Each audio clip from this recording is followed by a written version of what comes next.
സഹോദരന്മാരെ, ഗഫാറും ഗഫൂറുമായ റബ്ബിനെ ജീവിതത്തിൻ്റെ നിഖില മേഖലകളിലും സൂക്ഷിക്കണമെന്ന് സ്വന്തത്തെ മറക്കാതെ പ്രത്യേകമായി ഓരോരുത്തരോടും ഉപദേശിക്കുകയാണ്, വസിയ്യത്ത് ചെയ്യുകയാണ്. യഥാവിധി ജീവിക്കുവാൻ അള്ളാഹു തൗഫീഖ് നൽകി അനുഗ്രഹിക്കുമാറാകട്ടെ. കഴിഞ്ഞൊരു സന്ദർഭത്തിൽ ഹിസാബിൻ്റെ മുന്നോടിയായി കർമ്മരേഖകൾ നൽകുന്നതുമായി ബന്ധപ്പെട്ടതുവരെ നമ്മൾ പറഞ്ഞ് അവസാനിപ്പിക്കുന്നുണ്ട്. അന്ന് പ്രത്യേകം ഉണർത്തി, ആ ഹിസാബ് നമ്മുടെ ജീവിതത്തിൽ എളുപ്പമാകണമെങ്കിൽ സലഫുകൾ പഠിപ്പിച്ചതുപോലെ ഹാസിബു ഖബല അൻ തുഹാസബക്കും, നിങ്ങളെ വിചാരണ ചെയ്യപ്പെടുന്നതിന് മുന്നേ സ്വന്തം ഒരു വിചാരണക്ക് തയ്യാറാകണമെന്നത് പ്രത്യേകം പറയുകയുണ്ടായി. ഇൻഷാ അല്ലാഹ് ആ ഒരു സമയത്ത് ആ ഒരു കിതാബിനെ കുറിച്ച് നമ്മൾ പറഞ്ഞു.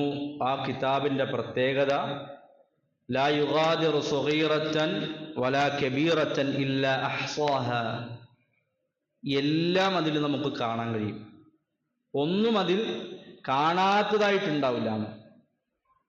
ആ രൂപത്തിലുള്ളൊരു കർമ്മരേഖയാണ് നമ്മുടെ കൈകളിലേക്ക് ഏൽപ്പിക്കപ്പെടും. എന്നിട്ടാണ് നമ്മുടെ വിചാരണ ആരംഭിക്കുക എന്നതും കഴിഞ്ഞൊരു സന്ദർഭത്തിൽ നമ്മൾ സൂചിപ്പിക്കണ്ടേ. തുടക്കത്തിൽ പറയാനുള്ളത്, ശബ്ദത്തിന് കുറച്ച് പ്രശ്നങ്ങളുണ്ട്, അപ്പം അതുകൊണ്ട് ഒന്ന് ക്ഷമിക്കണം. കുറച്ച് ശാരീരിക പ്രയാസങ്ങൾ നിലവിൽ ഇന്നുണ്ട്, അപ്പം അതിൻ്റെ ഒരു ചില പ്രശ്നങ്ങളൊക്കെ ഉണ്ടാവും. അപ്പം അതൊക്കെ ഒന്ന് സഹിക്കുക എന്നാണ് ഉണർത്താനുള്ളത്. അള്ളാഹു എല്ലാവർക്കും ആഫിയത്തും ദീർഘായുസ്സും ഒക്കെ നൽകുമാറാകട്ടെ. സഹോദരങ്ങളെ, ആ ഒരു ദിവസത്തെ നമ്മൾ കുറച്ച് കാര്യങ്ങൾ കൂടെ ഒന്ന് മനസ്സിലാക്കാനുണ്ട്. എത്ര ദിവസമാണ് വിചാരണ നടക്കപ്പെടുക, അതും നമ്മൾ അറിയണം. മഹാനായ ഷെയ്ഖ് മുഹമ്മദ് ഇബ്നു സ്വാലിഹ് അൽ ഉസൈമീൻ റഹിമഹുല്ല, അദ്ദേഹം ആ ഒരു ദിവസത്തെ സംബന്ധിച്ച് അദ്ദേഹത്തിൻ്റെ ഫത്വയിൽ അദ്ദേഹം കൊടുത്ത ചില വാചകങ്ങളാണ് തുടക്കത്തിൽ കേൾപ്പിക്കാൻ ഉദ്ദേശിക്കുന്നത്. ശ്രദ്ധയോടുകൂടെ കേൾക്കാം. ആ ദിവസത്തിൻ്റെ ദൈർഘ്യവും ഭയാനകതയും വ്യക്തമാക്കാൻ കഴിയുന്ന ഒരു വാചകമാണ്. അദ്ദേഹം പറഞ്ഞു, യൗമുൽ ഹിസാബ് യൗമുൻ വാഹിദുൻ, വിചാരണ ദിവസം ഒരൊറ്റ ദിവസമുള്ളത്, ഒരൊറ്റ ദിവസമാണ് വിചാരണയുടെ ദിവസമുള്ളത്. പക്ഷേ വലാകിന്നഹു യൗമുൻ മിഖ്ദാറുഹു 50,000 സന, എന്നാൽ അതിൻ്റെ ദൈർഘ്യമെന്ന് പറയുന്നത് മനുഷ്യൻ ഇന്ന് ജീവിച്ചു കൊണ്ടിരിക്കുന്ന ഭൂമിയിലെ 50,000 ദിവസത്തിന്റെ ദൈർഘ്യമുള്ള ഒരു ദിവസം. എന്താ പറഞ്ഞത്? 50,000 ദിവസത്തിന്റെ ദൈർഘ്യമുള്ള ഒരു ദിവസമായിരിക്കും അതെന്നാണ്. അല്ലാഹു സുബ്ഹാനഹു വ തആല സൂറത്തുൽ മആരിജിന്റെ 4-ാമത്തെ ആയത്തിൽ അത് പ്രത്യേകം ഓർമ്മപ്പെടുത്തി. തഅറുജുൽ മലായികതു വറൂഹു ഇലൈഹി ഫീ യൗമിൻ കാന മിഖ്ദാറുഹു, അല്ലാഹു സുബ്ഹാനഹു വ തആല പറയാ, എന്താ? തഅറുജുൽ മലായികതു വറൂഹു ഇലൈഹി, അവനിലേക്ക് മലക്കുകളും ആത്മാക്കളും ആത്മാവും കയറിപ്പോകുന്ന ദിവസം. ഫീ യൗമിൻ കാന മിഖ്ദാറുഹു, അതിന്റെ അളവുകോൽ എന്ന് പറഞ്ഞാൽ, അതിന്റെ ദൈർഘ്യം എന്ന് പറഞ്ഞാൽ 50,000 സന, 50,000 വർഷത്തെ ദൈർഘ്യമുണ്ടാകുമെന്നതാണ്. സുബ്ഹാനല്ലാഹ്, ഒരൊറ്റ ദിവസം, ഒരൊറ്റ ദിവസം. ഇത് ഞാനും നിങ്ങളുമൊക്കെ ജീവിതത്തിൽ യാഥാർത്ഥ്യമായി കാണേണ്ട, അനുഭവിക്കേണ്ട, ആസ്വദിക്കേണ്ട ദിവസത്തെ സംബന്ധിച്ചാ പറയാം. നമ്മളൊന്ന് ആലോചിച്ച് നോക്കിയാളി, 1 മണിക്കൂർ ഒരാൾ നമ്മളെ എവിടെയെങ്കിലും പോകാൻ വേണ്ടി വിളിച്ചു, ഞാൻ വീട്ടിൽ നിന്ന് ഇറങ്ങിയിട്ടുണ്ട് കേട്ടോ, നീ ആ ജംഗ്ഷനിൽ വന്ന് നിൽക്കണം. നമ്മൾ 1 മണിക്കൂർ ആ ഒരു ജംഗ്ഷനിൽ പോസ്റ്റ് ആകുമ്പോൾ നമുക്കുണ്ടാകുന്ന ഒരു പ്രയാസം, വേറെ ബുദ്ധിമുട്ടുകളൊന്നുമില്ല അവിടെ, പക്ഷെ എന്നാലും വല്ലാത്തൊരു പ്രയാസം നമ്മൾ അനുഭവിക്കാറുണ്ട്. പക്ഷേ കഴിഞ്ഞ ആ ഒരു സന്ദർഭത്തിൽ നമ്മൾ സൂചിപ്പിച്ചു, ആ പരലോകത്തെ മഹ്ശറയിലെ നിൽപ്പെന്ന് പറയുന്നത് ഒരു ചാണകല മാത്രം സൂര്യന്റെ ചൂടേറ്റ് പല ആളുകളുടെയും സൽക്കർമ്മങ്ങളുടെ അടിസ്ഥാനത്തിൽ വിയർപ്പിൽ മുങ്ങി നിൽക്കുന്ന ഒരു ദിവസം. ആ ദിവസം 50,000 ദിവസത്തിന്റെ ദൈർഘ്യത്തോടുകൂടെ നിൽക്കുമ്പോ എന്തു പ്രയാസങ്ങൾ അനുഭവിക്കേണ്ടി വരും അവിടെ, അല്ലെ? വല്ലാത്തൊരു പറഞ്ഞറിയിക്കാൻ കഴിയാത്തൊരു ഫീലിംഗ് ഒരു ദിവസമായിരിക്കുന്നു. കണ്ണുകൾ മറഞ്ഞു പോകുന്ന, ഹൃദയങ്ങൾ വെപ്രാളപ്പെടുന്ന, പേടിക്കപ്പെടുന്ന ഒരു ദിവസം. സുബ്ഹാനല്ലാഹ്. ആ ദിവസത്തെ വിശ്വാസികളെ സംബന്ധിച്ചിടത്തോളം എളുപ്പമുള്ളതായിരിക്കും. അവിടെ വിശ്വാസിയാണോ നമുക്ക് സന്തോഷിക്കാൻ വകുപ്പുണ്ട് കൂട്ടെ, കാരണം എളുപ്പമാണ് വിശ്വാസികളെ സംബന്ധിച്ചിടത്തോളം.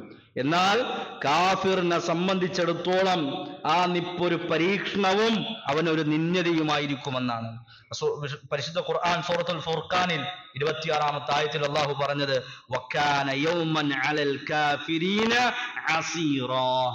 ആ ദിവസത്തെ നിൽപ്പും ആ ദിവസവും കാഫിരീങ്ങളെ സംബന്ധിച്ചിടത്തോളം, സത്യനിഷേധികളെ സംബന്ധിച്ചിടത്തോളം പ്രയാസമുള്ള നിൽപ്പായിരിക്കും. കാരണം അവരെ സംബന്ധിച്ചിടത്തോളം ഇനി മുന്നോട്ട് പോകാൻ ഒന്നുമില്ല, എല്ലാം അവസാനിച്ചു.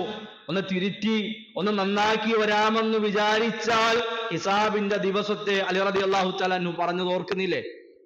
എന്താണ്? വഗദൻ ഹിസാബുൻ വലാ അമലുൻ.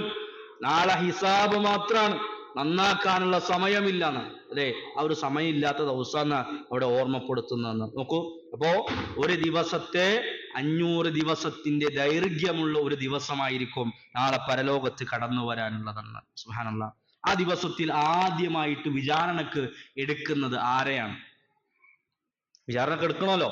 അന്ന് ആദം അലൈഹി സ്വലാത്തു വസ്സലാമിന്റെ കാലഘട്ടത്തിലുള്ള സമൂഹം മുതൽ മുഹമ്മദ് സല്ലല്ലാഹു അലൈഹി വസല്ലമയുടെ സമൂഹത്തിലെ ഖിയാമത്ത് സംഭവിക്കുമ്പോൾ ഉണ്ടാകുന്ന ആളുകൾ വരെ ആ മഹ്ശറയിൽ ഒരുമിച്ച് കൂട്ടപ്പെടുകയാണ്. അപ്പോ ഈ കൂട്ടത്തിൽ ആരെയാണ് ആദ്യമായിട്ട് വിചാരണ എടുക്കപ്പെടുക? അതും റസൂലുള്ളാഹി സല്ലല്ലാഹു അലൈഹി വസല്ലമ നമ്മെ പഠിപ്പിക്കണം, ഉമ്മത്ത് മുഹമ്മദിനെയാണ് ആ വിഷയത്തിലെന്ന്. മഹാനായ റസൂലുള്ളാഹി സല്ലല്ലാഹു അലൈഹി വസല്ലമ പറഞ്ഞതായി സ്വഹീഹ് ഇബ്നു മാജയിലെ 3482-ാമത്തെ ഹദീസ്, അബ്ദുല്ലാഹ് ഇബ്നു അബ്ബാസ് റളിയല്ലാഹു തആല അൻഹു റിവായത്ത് ചെയ്യുന്ന ഹദീസാണ്. ഇത് റസൂലുള്ളാഹി സ്വല്ലല്ലാഹു അലൈഹി വസല്ലം പറഞ്ഞു, നഹ്നുൽ ആഖിറുൽ ഉമ്മം, നമ്മളാണ് അവസാനത്തെ ഖൗം എന്ന് പറഞ്ഞാൽ, സമൂഹം എന്ന് പറഞ്ഞാൽ, വ അവ്വലു മൻ യുഹാസബു, പക്ഷേ ആദ്യം വിചാരണ ചെയ്യപ്പെടുക നമ്മളെയായിരിക്കും.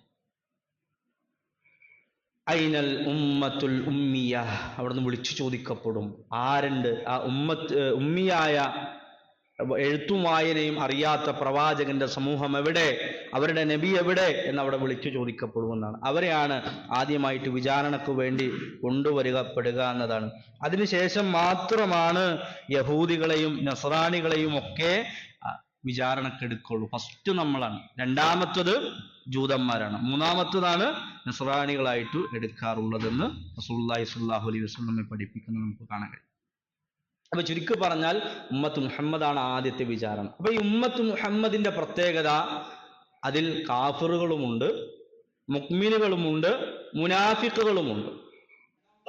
അപ്പൊ എല്ലാരെയും വിചാരണ ചെയ്യും അല്ലെ? അത് അറിയണ്ടേ? വിചാരണ എന്ന് പറഞ്ഞാൽ എല്ലാവർക്കും ഉണ്ടോ? അതല്ല വിശ്വാസികൾക്ക് മാത്രമാണോ ഉള്ളത്? എന്താണ് തെളിവുകൾ പറയുന്നത്? അല്ലെങ്കിൽ അഹ്ലുസുന്നയുടെ വിശ്വാസപ്രകാരം അതിലുള്ളത് പ്രബലമായ അഭിപ്രായം നമുക്ക് കാണാൻ കഴിയുക. ഇന്ന് കുറച്ചൊരു പഠന സെഷൻ പോലും കൂടെ കയറിപ്പോട്ടോ, അപ്പൊ അതൊന്നും നിങ്ങൾ ശ്രദ്ധിച്ച് കേൾക്കണം. കാരണം ഇത് വെറുതെ കേട്ടുപോകാനുള്ള വിഷയം മാത്രമല്ല, പഠിക്കാനും അനുഭവിക്കാനുള്ളതാണ്. അപ്പൊ കുറച്ചൊന്ന് ശ്രദ്ധ കൊടുക്കണമെന്ന് ആദ്യം തന്നെ ഉണർത്താണ്. എന്താണ് പ്രബലമായ അഭിപ്രായം? കാഫിറുകളെയും വിചാരണ ചെയ്യപ്പെടും. അതിന് തെളിവുകൾ നമുക്ക് ഖുർആനിൽ സൂറത്തുൽ ഖസസിന്റെ 74-ഉം 65-ഉം ആയത്തുകൾ പരിശോധിച്ചാൽ കാണാൻ കഴിയാം. എന്താണ്? വയൗമ യുനാദീഹിം ഫയഖൂലു ഐന ശുറകാഇയ അല്ലദീന കുൻതും തസ്ഉമൂൻ. അല്ലാഹു സുബ്ഹാനഹു വ തആല അവരെ വിളിച്ചിട്ട് ചോദിക്കാണ്, ഏയ് നിങ്ങൾ എനിക്ക് വേണ്ടി ഉണ്ടാക്കിയ പങ്കാളികൾ എവിടെ? നിങ്ങൾ എൻ്റെ ഒപ്പം എൻ്റെ അടുക്കൽ ശുപാർശകരായിട്ട് കൊണ്ടു നടന്ന, എന്നോട് നിങ്ങൾക്ക് വേണ്ടി വാദിക്കുമെന്ന് നിങ്ങൾ കരുതിയിരുന്ന ആ പങ്കാളികൾ ഇന്ന് എവിടെയാണുള്ളത്? അവരെ കൊണ്ടുപോവാ. അതെന്താണ്? ആ ചോദ്യം ചെയ്യലിന്റെ ഭാഗമായിട്ട് അല്ലാഹു സുബ്ഹാനഹു വ തആല ചോദിക്കുന്ന ചോദ്യത്തിന്റെ ഭാഗമാണ്. അതുപോലെ അല്ലാഹു പറയുന്നത് കാണാൻ കഴിയും, വയൗമ യുനാദീഹിം, അവരോട് ആ ദിവസം വിളിച്ചു ചോദിക്കപ്പെടും. ഫയഖൂൽ, എന്നിട്ട് അവരോട് ചോദിക്കും, അവരെ വിളിച്ചിട്ട്, മാദാ അജബത്തുമുൽ മുർസലീൻ, മുർസലീൻ നിങ്ങൾ എന്താണ് മുർസലീങ്ങൾക്ക് ഉത്തരം കൊടുത്തിട്ടുള്ളത്? ആരോട് ചോദിക്കുക? മൊത്തത്തിൽ കാഫിറുകൾ ഉൾപ്പെടെയുള്ള ആളുകളോടുള്ള ചോദ്യത്തിന്റെ ഭാഗമാണ്. ഇനി അല്ലാഹു സുബ്ഹാനഹു വ തആല സൂറത്തുൽ സ്വഫാത്തിന്റെ 24-ാമത്തെ ആയത്തിൽ പറഞ്ഞു, വഖിഫുഹും, അവരോട് നിൽക്കാൻ ആവശ്യപ്പെടും, അല്ലെങ്കിൽ അവരോട് നിൽക്കെന്ന് പറയും. എന്നിട്ടോ ഇന്നഹും മസ്ഊലൂൻ, അവർ ചോദ്യം ചെയ്യപ്പെടേണ്ടതാണ് എന്ന് കൂടെ പറയാം. അപ്പൊ ചുരുക്കി പറഞ്ഞാൽ കാഫിറുകളെ അവിടെ ചോദ്യം ചെയ്യപ്പെടും. അപ്പൊ ഒരു സംശയമാണ്, നമ്മൾ പഠിച്ചിട്ടുണ്ട് കാഫിറുകളെ സംബന്ധിച്ചിടത്തോളം എന്തുണ്ട്, എന്തെങ്കിലും പ്രശ്നമുണ്ടോ കാഫിർക്ക്? നിങ്ങളിവിടെ വർത്താനം പറയാൻ അപ്പൊ സുഖമാണ്. കാഫിറുകൾക്ക് എന്താ എന്തെങ്കിലും പ്രശ്നമുണ്ടോ? എങ്ങനെ? ഓൾറെഡി നിശ്ചയിച്ചവരാണ്. നമ്മൾ ഷിർക്കിന് എതിരെ ആയത്തോന്നും അല്ലെ, എന്താണ് അപ്പൊ എല്ലാം തകർത്തു കളയുമെന്നാ പറഞ്ഞത്. പിന്നെ എന്തിനാ അവർക്ക് വിചാരണ നടത്തണേ അല്ലെ? എന്തിനാ വിചാരണ നടക്കണേ? എന്താ കാര്യം? വിചാരണ നടക്കേണ്ട ആവശ്യമുണ്ടോ? ഉണ്ടോ? അവിടെ ചോദ്യം വന്നല്ലേ. പിന്നെ എന്തിനാ വിചാരണ? അതിന് ചില കാര്യങ്ങളുണ്ട്. വിചാരണ അവരെ രക്ഷപ്പെടുത്താനുള്ള വിചാരണ അല്ല, അതുകൂടെ നമ്മൾ മനസ്സിലാക്കണം. പകരം അവർക്കുള്ള വിചാരണയെ സംബന്ധിച്ചിടത്തോളം അവർക്ക് അല്ലാഹു സുബ്ഹാനഹു വ തആല ഒന്നാമതായി മനസ്സിലാക്കേണ്ടത് അവർക്ക് അള്ളാഹുവിന്റെ നീതി കാണിച്ചു കൊടുക്കാനുള്ളതാണ് ആ വിചാരണ എന്നത്. അള്ളാഹു പരിശുദ്ധ ഖുർആൻ സൂറത്തുൽ അംബിയാഇന്റെ 47-ാമത്തെ ആയത്ത്, അവിടെ അല്ലാഹു സുബ്ഹാനഹു വ തആല പറഞ്ഞു, വനദഉൽ മവാസീനൽ ഖിസ്ത ലിയൗമിൽ ഖിയാമത്തി ഫലാ തുദ്ലമു നഫ്സുൻ ശൈആ. എന്താ പറഞ്ഞത്? ഉയർത്തെഴുന്നേൽപ്പിന്റെ നാളിൽ നീതിപൂർണമായ തുലാസുകൾ സ്ഥാപിക്കുന്നതാണ്. അപ്പോൾ ഒരാളോടും ഒരനീതിയും കാണിക്കപ്പെടുകയില്ല. വഇൻ കാന മിസ്ഖാല ഹബ്ബത്തിൻ മിൻ ഖർദലിൻ അതൈനാ ബിഹാ. ഒരു അണുമണി തൂക്കം, ഒരു അണുവിന്റെ തൂക്കത്തിലുള്ള കർമ്മമാണ് ഒരാൾ പ്രവർത്തിച്ചിട്ടുള്ളതെങ്കിലും അതൈനാ ബിഹാ, അത് നാം കൊണ്ടുവരിക തന്നെ ചെയ്യുമെന്ന് അല്ലാഹു സുബ്ഹാനഹു വ തആല പറയാം. അപ്പോ ആ ഒരു കാര്യം, അള്ളാഹുവിന്റെ നീതി അവർക്ക് ബോധ്യപ്പെടുത്തി കൊടുക്കാനാണ് അവരെ വിചാരണ ചെയ്യപ്പെടുക എന്നത് നമ്മൾ മനസ്സിലാക്കണം. രണ്ടാമത്തത്, ആ വിചാരണ കൊണ്ട് ഉദ്ദേശിക്കപ്പെടുന്നത് ഒരു ആശ്വാസം കൊടുക്കലല്ല, അല്ലെ? ഒരാശ്വാസം കൊടുക്കലല്ല. വിശ്വാസികളെ സംബന്ധിച്ചിടത്തോളം അള്ളാഹു വിചാരണ വ്യത്യസ്ത രൂപത്തിൽ നടത്തും. ഇൻഷാ അല്ലാഹ് നമ്മളത് വിശദീകരിച്ചു പറയാനുണ്ട്. അപ്പോ അവിടെയൊക്കെ നമുക്ക് കാണാൻ കഴിയുക, വിശ്വാസിക്ക് മറയിട്ടുകൊണ്ട് അവനെ ആശ്വസിപ്പിച്ചുകൊണ്ട് അവൻ ചെയ്ത ചില പ്രവർത്തനങ്ങളെ അള്ളാഹു കണ്ടില്ല എന്ന് നടിച്ചുകൊണ്ട് മഗ്ഫിറത്ത് കൊടുത്തുകൊണ്ട് ഒക്കെ അള്ളാഹു സുബ്ഹാനഹു വ തആല വിചാരണയ്ക്ക് ഏർപ്പെടുത്തും. പക്ഷേ ഇവിടെ കാഫിറുകളായ മുശ്രിക്കുകളായ ആളുകളെ വിചാരണ ചെയ്യപ്പെടുന്നത് ഒരിക്കലും അവരെ ഒരു ആശ്വാസത്തിന് വേണ്ടിയല്ല, മറിച്ച് അവരെ ആക്ഷേപിക്കുവാനും പാഠം പഠിപ്പിക്കുവാനും വേണ്ടിയിട്ടാണ്. മഹാനായ ശൈഖുൽ ഇസ്ലാം ഇബ്നു തൈമിയ റഹിമഹുല്ലാഹ് ഈ വിഷയവുമായി ബന്ധപ്പെട്ട് അദ്ദേഹത്തോട് ചോദിക്കപ്പെട്ടു, ഹൽ യുഹാസബൂന യൗമൽ ഖിയാമ അം ലാ അനിൽ കുഫാർ. കുഫാറുകളായ ആളുകൾ അവർ ഖിയാമത്ത് നാളിൽ ചോദ്യം ചെയ്യപ്പെടുമോ, അല്ലെങ്കിൽ അവർ വിചാരണ ചെയ്യപ്പെടുമോ എന്ന് ചോദിച്ചു. ഒന്ന് ശ്രദ്ധിക്കണേ, നിങ്ങൾ വേറെ എവിടെയെങ്കിലും പൊക്കോളൂ, പ്രശ്നമില്ല. പക്ഷെ ഇവിടെ ഒന്ന് ശ്രദ്ധ കൊടുക്കണം, മനസ്സും കൊടുക്കണം, കാതും കൊടുക്കണം. അപ്പോൾ കാഫിറുകളെ വിചാരണ ചെയ്യപ്പെടുമോ? അദ്ദേഹം പറഞ്ഞു, തീർച്ചയായും ഈ വിഷയം അഭിപ്രായ ഭിന്നതകളാണ്. എന്നിട്ട് അദ്ദേഹം പറഞ്ഞൊരു വാചകം, ആ ഹിസാബ് കൊണ്ട് ഉദ്ദേശിക്കപ്പെടുന്നത് അന്നൽ ഹിസാബ് യുറാദു ബിഹി അർദ അഅമാലിഹിം അലൈഹിം വതൗബീഹിഹിം അലൈഹാ. അവരെ വിചാരണ ചെയ്യപ്പെടുക എന്നതുകൊണ്ട് ഉദ്ദേശിക്കപ്പെടുന്നത് അവരുടെ ആ ഒരു പ്രവർത്തനങ്ങളെ അവർക്ക് കാണിച്ചു കൊടുത്ത് അവരെ ആക്ഷേപിക്കുന്നതിന് വേണ്ടിയാണ്. അതുപോലെ അതുപോലെ അവർക്ക് നന്മകളും തിന്മകളും അവർക്ക് തൂക്കി കണക്കാക്കി കൊടുക്കുന്നതിന് വേണ്ടിയിട്ടുമാണ്. ഇനി അവിടെ മറ്റൊരു കാര്യം കൂടെ ഉണ്ട്, ശ്രദ്ധിക്കാം. അവിടെ അവരെ അള്ളാഹു ശക്തമായ നിലക്ക് ആക്ഷേപിക്കാൻ, അവരൊന്ന് വില കുറച്ച് കാണിക്കാൻ, അവരെ ഒരു പ്രയാസപ്പെടുത്തുന്നതിന് വേണ്ടിയാണ് അവിടെ എന്ത് ചെയ്യുക, ഹിസാബ് നടത്താന്നാണ് മഹാനായ ശൈഖുൽ ഇസ്ലാം ഇബ്നു തൈമിയ്യ റഹിമഹുല്ലാഹ് നമ്മോട് പറയുന്നത്. ആ ഹിസാബ് കൊണ്ട് അവിടെ അവർക്ക് ലഭിക്കാനിരിക്കുന്നത് സ്വർഗമൊന്നല്ല, സ്വർഗം കിട്ടൂല, ഉറപ്പാണ്. പിന്നെ എന്തിനാണ്? അവരെ സംബന്ധിച്ചിടത്തോളം അവരുടെ നരകത്തിലെ അവർക്ക് വേണ്ടുന്ന രൂപത്തിലുള്ള ദർജകൾ നിശ്ചയിക്കുന്നതിന് വേണ്ടിയിട്ടാണ്. അവർക്ക് ദർജ കൊടുക്കണമല്ലോ, അല്ലെ? അബൂ ലഹബിന് കിട്ടുന്നതും അബൂ താലിബിന് കിട്ടുന്നതും ഒരേ ശിക്ഷയാണോ? ആണോ? അല്ല. പിന്നെ രണ്ടു പേർക്കും വ്യത്യസ്തമാണ്. അപ്പൊ ഇത് നിർണയിക്കുന്നതിനും കൂടെ വേണ്ടിയിട്ടാണ് ഈ പറയപ്പെട്ട രൂപത്തിൽ അവർക്കുള്ള വിചാരണ അവിടെ നടക്കപ്പെടുന്നത് എന്നുകൂടെ മനസ്സിലാക്കും. ഇനി പരിശുദ്ധ ഖുർആനിൽ പല ആയത്തുകളും അവിടെ നമുക്ക് കാണാൻ കഴിയും ഇതുമായി ബന്ധപ്പെട്ടിട്ടുള്ളത്. സൂറത്തുൽ അൻആമിലെ 30-ാമത്തെ ആയത്ത് വലൗതറ, സൂറത്ത് സജദയിലെ ആയത്തുണ്ടല്ലോ, വലൗതറ ഇത് വഖിഫു അലാ റബ്ബിഹിം, സൂറത്ത് അൻആമിലെ 30 വലൗതറ ഇത് വഖിഫു അലാ റബ്ബിഹിം ഖാല അലൈസ ഹാദാ ബിൽ ഹഖ്. ണ്ടോ, അവരോട് ചോദിക്കണം, എന്താണ്, അവരെ കൊണ്ടുവന്ന് നിർത്തിയിട്ട് അല്ലാഹു സുബ്ഹാനഹു വതആല ചോദിക്കും, അലൈസ ഹാദാ ബിൽ ഹഖ്, ഏയ് ഇതൊന്ന് സത്യാണെന്ന് നിങ്ങൾക്ക് തോന്നിയിട്ടില്ലേ? ഇപ്പൊ മനസ്സിലായില്ലേ എനിക്ക്? ഈ പറഞ്ഞ മുർസലുകൾ വന്നതും കിതാബുകളിലൂടെ നിങ്ങളിലേക്ക് വന്നതുമായ കാര്യങ്ങൾ യാഥാർത്ഥ്യമാണെന്ന് നിങ്ങൾക്ക് ബോധ്യപ്പെട്ടില്ലേ? അവരോട് ചോദിക്കണം. അപ്പൊ അവർ പറയും, ആലു ബലാ വറബ്ബീന, അബ്ബേ ഞങ്ങൾക്കൊന്ന് ബോധ്യപ്പെട്ടിട്ടുണ്ട്, അത് സത്യാണ് എന്ന് ഞങ്ങൾ ഇതാ തിരിച്ചറിഞ്ഞിരിക്കുന്നു. അവരോട് പറയും, ഖാല ഫദൂഖുൽ അദാബ ബിമാ കുൻതും തക്ഫുറൂൻ, നിങ്ങൾ നിഷേധിച്ചതിന്റെ അനന്തരഫലമായി നിങ്ങൾ വേദനയേറെ ശിക്ഷകളെ, അദാബുകളെ നിങ്ങൾ ആസ്വദിച്ചു കൊള്ളുക എന്നവരെ നിന്ദ്യരായിക്കൊണ്ട് അല്ലാഹു സുബ്ഹാനഹു വതആല മറുപടി കൊടുക്കുന്നതാണ്. ഇനിയും നമുക്ക് കാണാൻ കഴിയും സൂറത്തുൽ അൻആമിന്റെ അൻഫാലിന്റെ 30-ാമത്തെ ആയത്ത്, ഒരുപാട് ആയത്തുകളിലൊക്കെ നമുക്ക് കാണാൻ കഴിയും. അവിടെ അല്ലാഹു സുബ്ഹാനഹു വതആല പറയാണ്, യാ മഅശറൽ ജിന്നി വൽ ഇൻസി അലം യഅതികും റുസുലും മിൻകും യഖുസ്സൂന അലൈക്കും ആയാതി വയുൻദിറൂനകും ലിഖാഅ യൗമിക്കും ഹാദാ. അവരോട് ചോദിക്കും, ഏയ് രണ്ട് സക്കലൈനുകൾ, ആരൊക്കെയാ? ജിന്നുവർഗമേ, മനുഷ്യവർഗമേ, നിങ്ങളിലേക്ക് അലം യഅതികും റുസുലും, നിങ്ങളിൽ നിന്ന് തന്നെയുള്ള പ്രവാചകന്മാർ നിങ്ങളിലേക്ക് കടന്നു വന്നില്ലേ? എന്താണ്? യഖുസ്സൂന അലൈക്കും ആയാതി, എന്റെ ദൃഷ്ടാന്തങ്ങളെ നിങ്ങൾക്ക് വിവരിച്ചു തന്നില്ലയോ? എന്നിട്ടോ വയുൻദിറൂനകും ലിഖാഅ യൗമിക്കും ഹാദാ, ഈ ദിവസത്തെ കുറിച്ച് ഒരു താക്കീതും, കണ്ടുമുട്ടുമെന്ന താക്കീതും നിങ്ങൾക്ക് തന്നിട്ടില്ലയോ? അല്ലെ, അവരെ ആക്ഷേപിച്ചുകൊണ്ട് അത് ചോദിക്കാം. വിശ്വാസികൾ നിങ്ങൾ വിചാരണ എടുക്കുന്ന സമയത്ത് ആ പറയുന്ന സന്ദർഭത്തിൽ ശ്രദ്ധിച്ചാൽ മതി, അവിടെ ഒന്നും ഈ വാചകങ്ങളെല്ലാം ഉപയോഗിക്കുന്നത് നമുക്ക് കാണാൻ കഴിയില്ല. അവിടെയൊക്കെ ആശ്വാസത്തിന്റെ, ഭയപ്പെട്ട് നിൽക്കുന്ന വിശ്വാസികൾക്ക് ആശ്വാസത്തിന്റെ വാക്കുകൾ മാത്രമാണ് അല്ലാഹു സുബ്ഹാനഹു വതആല പറയാന്നാണ്. സുബ്ഹാനല്ലാഹ്. അപ്പൊ രണ്ടാമത്തെ ഒരു കാര്യം പറഞ്ഞത് എന്താണ്?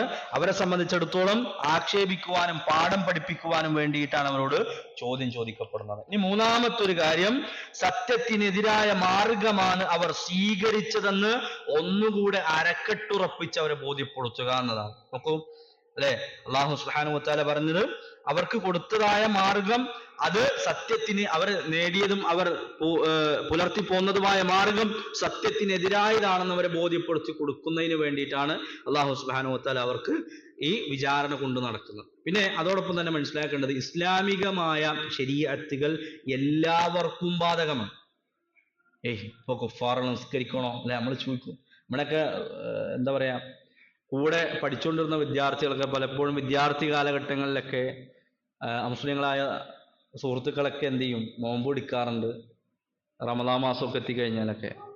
അപ്പൊ ശരിക്ക് അവരെ സംബന്ധിച്ചിടത്തോളം അതുകൊണ്ട് പ്രതിഫലം ഉണ്ടോ ഇല്ലയോ എന്നുള്ളത് ഇൻഷാ അല്ലാഹ് മറ്റൊരു സന്ദർഭത്തിൽ നമ്മളത് കുറച്ചുകൂടെ ഒന്ന് വിശാലമായിട്ട് നമ്മൾ പറയുന്ന സന്ദർഭത്തിൽ വിശദീകരിച്ച് പറയാം. അപ്പൊ ഇവിടെ ആ ആളുകൾക്ക് ശരീഅത്തിന്റെ നിയമങ്ങൾ ബാധകമാണ് എല്ലാവർക്കും. ഫസ്റ്റ് ശരീഅത്തിന്റെ നിയമം എന്താണ്? ഫസ്റ്റ് നിയമം എന്താ ശരീഅത്തിൻ്റെത്? യാ അയ്യുഹന്നാസ് ഉഅ്ബുദൂ റബ്ബക്കും അല്ലദീ ഖലഖക്കും വല്ലദീന മിൻ ഖബ്ലിക്കും ലഅല്ലക്കും തത്തഖൂൻ. അള്ളാഹനെ ആരാധിക്കുക, തൗഹീദിൽ അടിയുറച്ച് വിശ്വസിക്കുക എന്നത്. അതോടൊപ്പം തന്നെ മറ്റു നിയമങ്ങളും അവർക്ക് ബാധകമാണെന്ന് നമുക്ക് കാണാൻ കഴിയും. കാരണം സൂറത്തുൽ ഫുസ്സിലത്തിന്റെ 6-7 ആയത്തുകളിൽ അല്ലാഹു സുബ്ഹാനഹു വതആല പറഞ്ഞതിൽ 7-ാമത്തെ ആയത്തിൽ പറഞ്ഞത് അല്ലദീന ലാ യുഅ്തൂന സകാത്ത വഹും ബിൽ ആഖിറതി ഹും കാഫിറൂൻ, അവർ സക്കാത്ത് കൊടുക്കാത്തവരും പരലോകത്തെ കുറിച്ചവർ നിഷേധികളുമായിരുന്നു. ആരാണ്? ഫവൈലുൽ ലിൽ മുശ്രിക്കീൻ, മുശ്രിക്കുകളായ ആളുകൾ എന്നാണ്. ഇനി നരകത്തിൽ കിടക്കുന്ന, ഖബറിലല്ല നരകത്തിൽ കിടക്കുന്ന ആളുകളോട് ചോദിക്കുന്ന ചില ചോദ്യങ്ങളുണ്ട്, അല്ലെ, നമ്മൾ കേട്ടിട്ടുണ്ട്. സൂറത്ത് മുദ്ദസിറിലെ 42 മുതൽ 47 വരെയുള്ള ആയത്തുകളിൽ അല്ലാഹു സുബ്ഹാനഹു വതആല നമ്മളോട് പറയണം, അവരോട് ചോദിക്കും, മാ സലകക്കും ഫീ സഖർ, നിങ്ങൾ എന്തിനാ നരകത്തിൽ അറിയപ്പെട്ട സഖർ എന്ന നരകത്തിൽ നിങ്ങൾ കടന്നിട്ടുള്ളത് എന്തിനാണ്? അവർ പറയുന്ന ഖാലൂ ലം നകു മിനൽ മുസല്ലീൻ, ഞങ്ങൾ നിസ്കരിക്കുന്നവരായിരുന്നില്ല, നമ്മൾ നിസ്കാരം നിർവഹിക്കാത്ത ആളുകളാണ്. വലം നകു നുത്ഇമുൽ മിസ്കീൻ, ഞങ്ങൾ മിസ്കീനുകൾക്ക് ഭക്ഷണം കൊടുക്കാത്ത ആളുകളായിരുന്നു. വകുന്നാ നഖൂദു മഅൽ ഖായിദീൻ, അതുപോലെ കളിതമാശ പറഞ്ഞ് മതത്തെ കൊണ്ട് പരിഹസിക്കുന്ന ആളുകളോടൊപ്പം ഇങ്ങനെ കഴിച്ചു കൂട്ടിയ ആളുകളാണ്. വകുന്നാ നുകദ്ദിബു ബിയൗമിദ്ദീൻ, പ്രതിഫല ദിവസത്തെ കളവാക്കിയ ആളുകളായിരുന്നു ഞങ്ങൾ.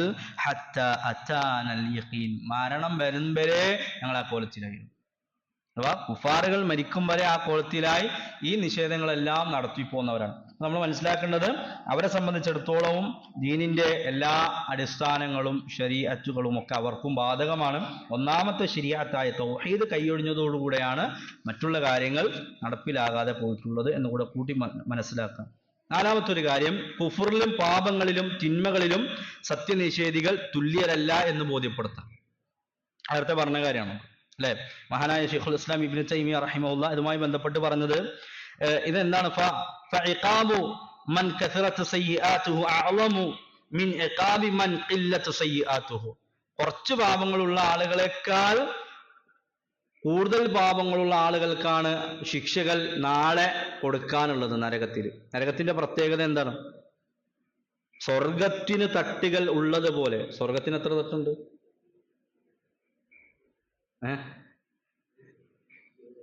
100 തട്ടുകളുള്ളത് അല്ലെ. നഫിൽ ജന്നത്തി മഅതു ദറജ, 100 തട്ടുകളുണ്ട്.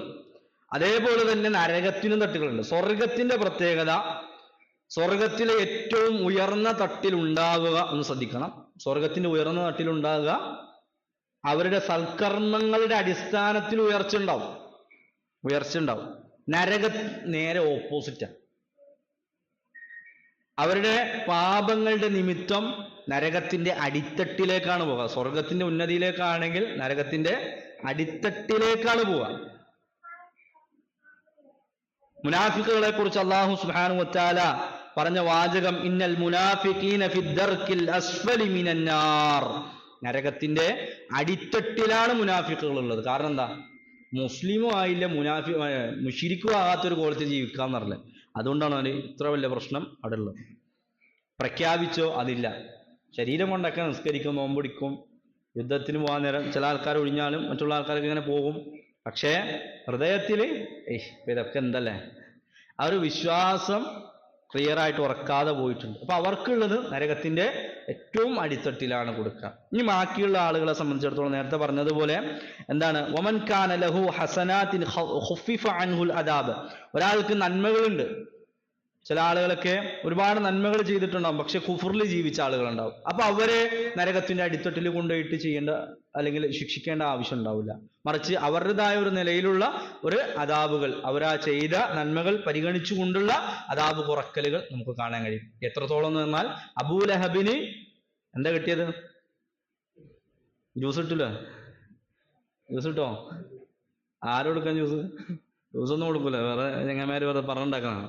അബൂലഹബിന് ജ്യൂസൊന്നും ഇല്ല അതിൻ്റെ അകത്ത്. നല്ല ജ്യൂസാണുള്ളത്. എന്താ ജ്യൂസിന്റെ പ്രത്യേകത? അത് കുടിച്ചാൽ ഉടൽ ഉൾപ്പെടെ പുറത്തേക്ക് പറഞ്ഞ ജ്യൂസ് അവിടെ കിട്ടും.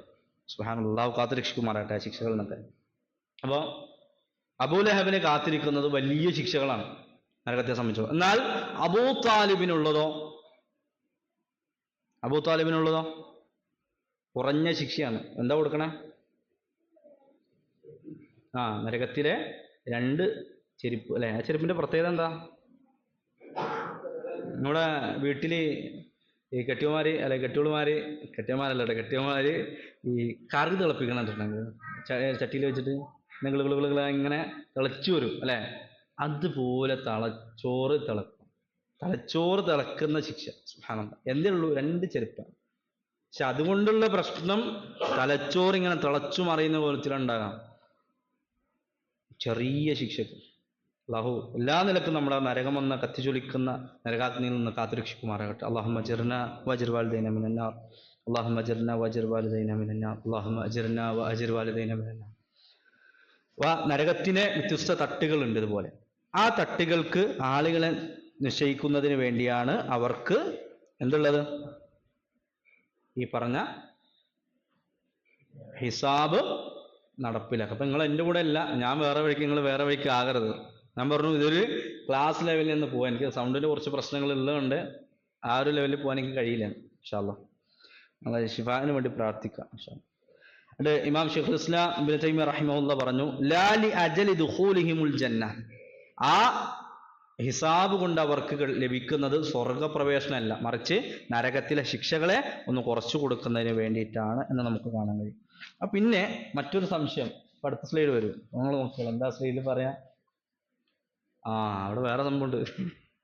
ഖുർആനിലെ ചില ആയത്തുകൾ ഇങ്ങനെ കാണാം, വലാ യുസ്അലു അൻ ദുനൂബിഹിമുൽ മുജ്രിമൂൻ, തങ്ങളുടെ പാപങ്ങളെ പറ്റി കുറ്റവാളികളോട് അന്വേഷിക്കപ്പെടുന്നതല്ല. അപ്പൊ ഇവിടെ നേരത്തെ പറഞ്ഞു ചോദ്യം ചെയ്യപ്പെടും, ഇപ്പൊ പറയുന്നത് ചോദ്യം ചെയ്യപ്പെടില്ല എന്ന്. പിന്നെ മറ്റൊരു ആയത്ത് കാണാം, സൂറത്തുർ റഹ്മാൻ 39, ഫയൗമഇദിൻ ലാ യുസ്അലു അൻ ദംബിഹി ഇൻസുൻ വലാ ജാൻ, ഒരു ജിന്നോ ഒരു മനുഷ്യനോ എന്ത് ചെയ്യില്ല, ആ ദിവസം ചോദ്യം ചെയ്യപ്പെടില്ല എന്നാണ്. ഹാദാ യൗമു ലാ യൻതിഖൂൻ വലാ യുഅ്ദനു ലഹും ഫയഅ്തദിറൂൻ, അവർ മിണ്ടാത്തതായി നിൽക്കുന്ന ഒരു ദിവസം, അവർക്ക് കഴിവുകൾ ബോധിപ്പിക്കുവാൻ അനുവാദം നൽകപ്പെടുകയില്ല. എന്താ ഇപ്പൊ ഇതില്? അങ്ങനെയും പറഞ്ഞു, ചിലയിടത്ത് ചോദ്യം ചോദിക്കുന്ന കാര്യം പറയുന്നുണ്ട്. ഇപ്പൊ എന്താ ഇത്? വൈരുദ്ധ്യം ഉണ്ടോ അവിടെ? അതിന് പണ്ഡിതന്മാർ 3 വിശദീകരണങ്ങളാണ് നൽകിയിട്ടുള്ളത്. ഇൻഷാ അല്ലാഹ് നമ്മള് സ്പീഡാക്കി 3 തരത്തിലുള്ള വിശദീകരണങ്ങൾ കാണാൻ കഴിയും. നിങ്ങൾ കൂടെ വായിക്കണം കേട്ടോ, നിങ്ങൾ ഉറങ്ങൂല. ഒന്നെന്താ? ആശ്വാസവും സമാധാനവും ലഭിക്കുന്ന ചോദ്യങ്ങൾ സത്യനിഷേധികളോട് ഉണ്ടാവുകയില്ല, മറിച്ച് ആക്ഷേപവും നിന്ദതയുമുള്ള ചോദ്യങ്ങളായിരിക്കും അപ്പൊ ഇവിടെ പറഞ്ഞ ആയത്തുകളിലൊക്കെ അവരെന്ത് ചെയ്തിട്ടാ ഉള്ളത്? സാരമില്ല കേട്ടോ, ഇത് ഒക്കെ റെഡിയാവും എന്നാ പറഞ്ഞ. അവരുടെ നമ്മൾ ഒരു തെറ്റ് കണ്ട ചില ആളുകൾ കോപിച്ച് സംസാരിക്കും പോലെയാണ് അവരോട് മുഖാത്തബുള്ള, അവരോടുള്ള അള്ളാഹുവിന്റെ സംസാരം ഉള്ളത്. അഥവാ അവരെ ആക്ഷേപിച്ചു കൊണ്ടിട്ടാണ് അള്ളാഹു സംസാരിച്ചിട്ടുള്ളത് എന്നത്. രണ്ടാമത്തെ കാര്യം, അവർ ചെയ്ത തെറ്റുകൾ അവരെ കൊണ്ട് തന്നെ സമ്മതിപ്പിക്കുന്നതിന് വേണ്ടിയാണ് അള്ളാഹു സുബ്ഹാനഹു വ തആല ആ ചോദ്യങ്ങൾ അവരോട് ചോദിക്കുന്നത്. അതല്ലാതെ അള്ളാഹുവിനെ അവർ നിങ്ങളെന്താ ചെയ്തേ നിൽക്കുന്നത് അറിയണം എന്ന രൂപത്തിലല്ല. അള്ളാഹു എല്ലാം അറിയുന്നവനാണ്. പക്ഷെ അവർക്കത് ബോധ്യപ്പെടുത്തി കൊടുക്കാൻ വേണ്ടിയിട്ടാണ്, അവരുടെ തെറ്റുകൾ ഇന്നതായിരുന്നു, ഇന്ന സംഭവിച്ചിട്ടുണ്ട് എന്നെല്ലാം കൃത്യമായി ബോധ്യപ്പെടുത്തി കൊടുക്കാൻ വേണ്ടിയിട്ടാണ് അവരോട് ആ ചോദ്യം ചോദിക്കുക. മൂന്നാമത്തത്, ഇതുകൂടെ നമ്മൾ മനസ്സിലാക്കണം, അന്ത്യദിനത്തിലെ ചില സന്ദർഭങ്ങളിൽ ചോദ്യങ്ങൾ അവരോടുണ്ടാകും, മറ്റ് ചില സന്ദർഭങ്ങളിൽ അവരോട് ചോദ്യം ചോദിക്കാതിരിക്കുകയും ചെയ്യുന്നുണ്ട്. ഖുർആനിലെ വ്യത്യസ്ത സ്ഥലങ്ങളിൽ അത് നമുക്ക് കാണാൻ കഴിയും. അവിടെ എവിടെയാന്ന് ചോദിച്ചാൽ സൂറത്ത് സുമറിന്റെ 31-ാമത്തെ ആയത്തെടുത്ത് നമ്മൾ പരിശോധിക്കുമ്പോൾ അവിടെ അള്ളാഹു പറയാണ്, സുമ്മ ഇന്നക്കും യൗമൽ ഖിയാമത്തി ഇൻദ റബ്ബിഹിം തഖ്തസിമൂൻ, തീർച്ചയായും പിന്നീട് ഖിയാമത്ത് നാളിൽ നിങ്ങൾ നിങ്ങളുടെ റബ്ബിന്റെ അടുക്കൽ തർക്കിക്കുന്നതാണ്. അവിടെ പരസ്പരം അങ്ങോട്ടും ഇങ്ങോട്ടും റബ്ബിന്റെ അടുക്കൽ നിന്ന് തർക്കിക്കും. എന്നിട്ട് അല്ലാഹ് മറ്റൊരു ആയത്തിൽ സൂറത്തുൽ ഖാഫ് 28 അതിനെ കുറിച്ച് പറഞ്ഞു, ഖാല ലാ തഖ്തസിമൂ ലദയ്യ വഖദ് ഖദ്ദംതു ഇലൈക്കും ബിൽ വഈദ്, തീർച്ചയായും നിങ്ങൾ ഇവിടെ കിടന്ന് വെച്ചുണ്ടാക്കണ്ട. 2 കുറ്റാളികളെ കൊണ്ടുവന്ന് നിർത്തുമ്പോൾ ഒരു വെച്ചുണ്ടാക്കുമ്പോൾ സാധാരണ ആൾക്കാരെ പോലീസുകാരെന്താ പറയാ, ഒന്നും മിണ്ടരുത്. അതെ, അതേപോലെ അല്ലാഹു സുബ്ഹാനഹു വ തആല ആ കുറ്റവാളികളോട് പറയാണ്, നിങ്ങൾ ഇനി മിണ്ടേണ്ട ആവശ്യമില്ല, കാരണം നിങ്ങൾക്ക് ഇതിനു മുമ്പേ താക്കീതുകൾ നൽകപ്പെട്ടിട്ടുണ്ട്. ഇനി ഇവിടെ കിടന്ന് നിങ്ങൾ വർത്താനം പറയണ്ട. അല്ലെ, ചില മറ്റു സൂറത്തുൽ മുഅ്മിനൂനിൽ കാണാം, വലാ തജ്അറുൽ യൗമ ഇന്നകും മിന്നാ ലാ തുൻസറൂൻ, നിങ്ങൾ ഇന്ന് കരയണ്ട, നിങ്ങൾക്ക് ഇനി ആരും ഇവിടുന്ന് സഹായികൾ ഉണ്ടാവൂല. അങ്ങനെ അല്ലാഹു സുബ്ഹാനഹു വ തആല ആക്ഷേപിച്ചും അവർക്ക് അവിടെ ചില സന്ദർഭങ്ങളിൽ അവസരങ്ങൾ കൊടുത്തും ഒക്കെ അല്ലാഹു സുബ്ഹാനഹു വ തആല അവരുടെ കുറ്റങ്ങളും കുറവുകളും ഒക്കെ അവരെ ബോധ്യപ്പെടുത്തണം. നോക്കും, സൂറത്തുൽ സജദയിലെ 12-ാമത്തെ ആയത്ത് നമ്മൾ എല്ലാ വെള്ളിയാഴ്ച സുബഹി നിസ്കരിക്കുമ്പോഴും കേൾക്കും. അല്ലെ, നമുക്ക് എന്തെങ്കിലും തോന്നിയിട്ടുണ്ടോ ആയത്ത് കേൾക്കുമ്പോ? എന്താ ഇപ്പൊ പറയണ? ഉസ്താദ് മദ്ദൊക്കെ നല്ലോണം നീട്ടി അല്ലെ, മണിച്ചൊക്കെ ഓതണ കേൾക്കാം. എന്താണ്? വലൗ തറാ ഇദിൽ മുജ്രിമൂന നാകിസൂ റൂസിഹിം ഇൻദ റബ്ബിഹിം, കുറ്റവാളികൾ റബ്ബിന്റെ മുമ്പിൽ അവർ തല കുമ്പിട്ട് നിൽക്കുന്ന സമയം, റബ്ബനാ അബ്സർനാ വസമിഅനാ, അല്ലാഹുവേ ഇന്നിതാ ഞങ്ങൾ കണ്ണുകൾ കൊണ്ട് കാണുകയാണ് നിന്റെ താക്കീതുകാർ തന്ന താക്കീതുകളെ കുറിച്ച്, നിന്റെ വഈദുകൾ കടന്നു വന്ന വഅദുകളെ കുറിച്ചൊക്കെ ഇന്ന് ഞങ്ങൾ കാണുന്നുണ്ട്. അതുകൊണ്ട് റബ്ബനാ ഫർജിഅനാ, ഞങ്ങൾ ഇന്ന് അതൊക്കെ കേട്ടു, നരകം അട്ടഹസിക്കുന്ന ശബ്ദവും പരസ്പരം തന്റെ സഹോദരങ്ങളെ വിട്ടൊഴിഞ്ഞു പോകുന്നതുമൊക്കെ കണ്ണിന്റെ മുമ്പിൽ ഇങ്ങനെ ഞങ്ങൾ കാണുന്നുണ്ട്. അതുകൊണ്ട് ഒരവസരം ഫർജിഅനാ, ഞങ്ങൾക്കൊരവസരം താ, ഭൂമിയിലേക്ക് ഞങ്ങൾക്ക് പോകാം, ഞങ്ങൾക്കൊരവസരം കൊണ്ടുവാ, ഞങ്ങൾ നന്നാവാം. എന്നിട്ട് എന്താ പറയാ, നഅമൽ സ്വാലിഹൻ ഇന്നാ മൂഖിനൂൻ, ഇന്ന് ഞങ്ങൾ ദൃഢവിശ്വാസികളായിട്ടുണ്ട് അല്ലെ, ഇന്ന് ഞങ്ങൾ ദൃഢവിശ്വാസികളായിട്ടുണ്ട്, ഇന്ന് ഞങ്ങൾക്ക് നന്നാകാൻ ഒരു അവസരം എന്താ?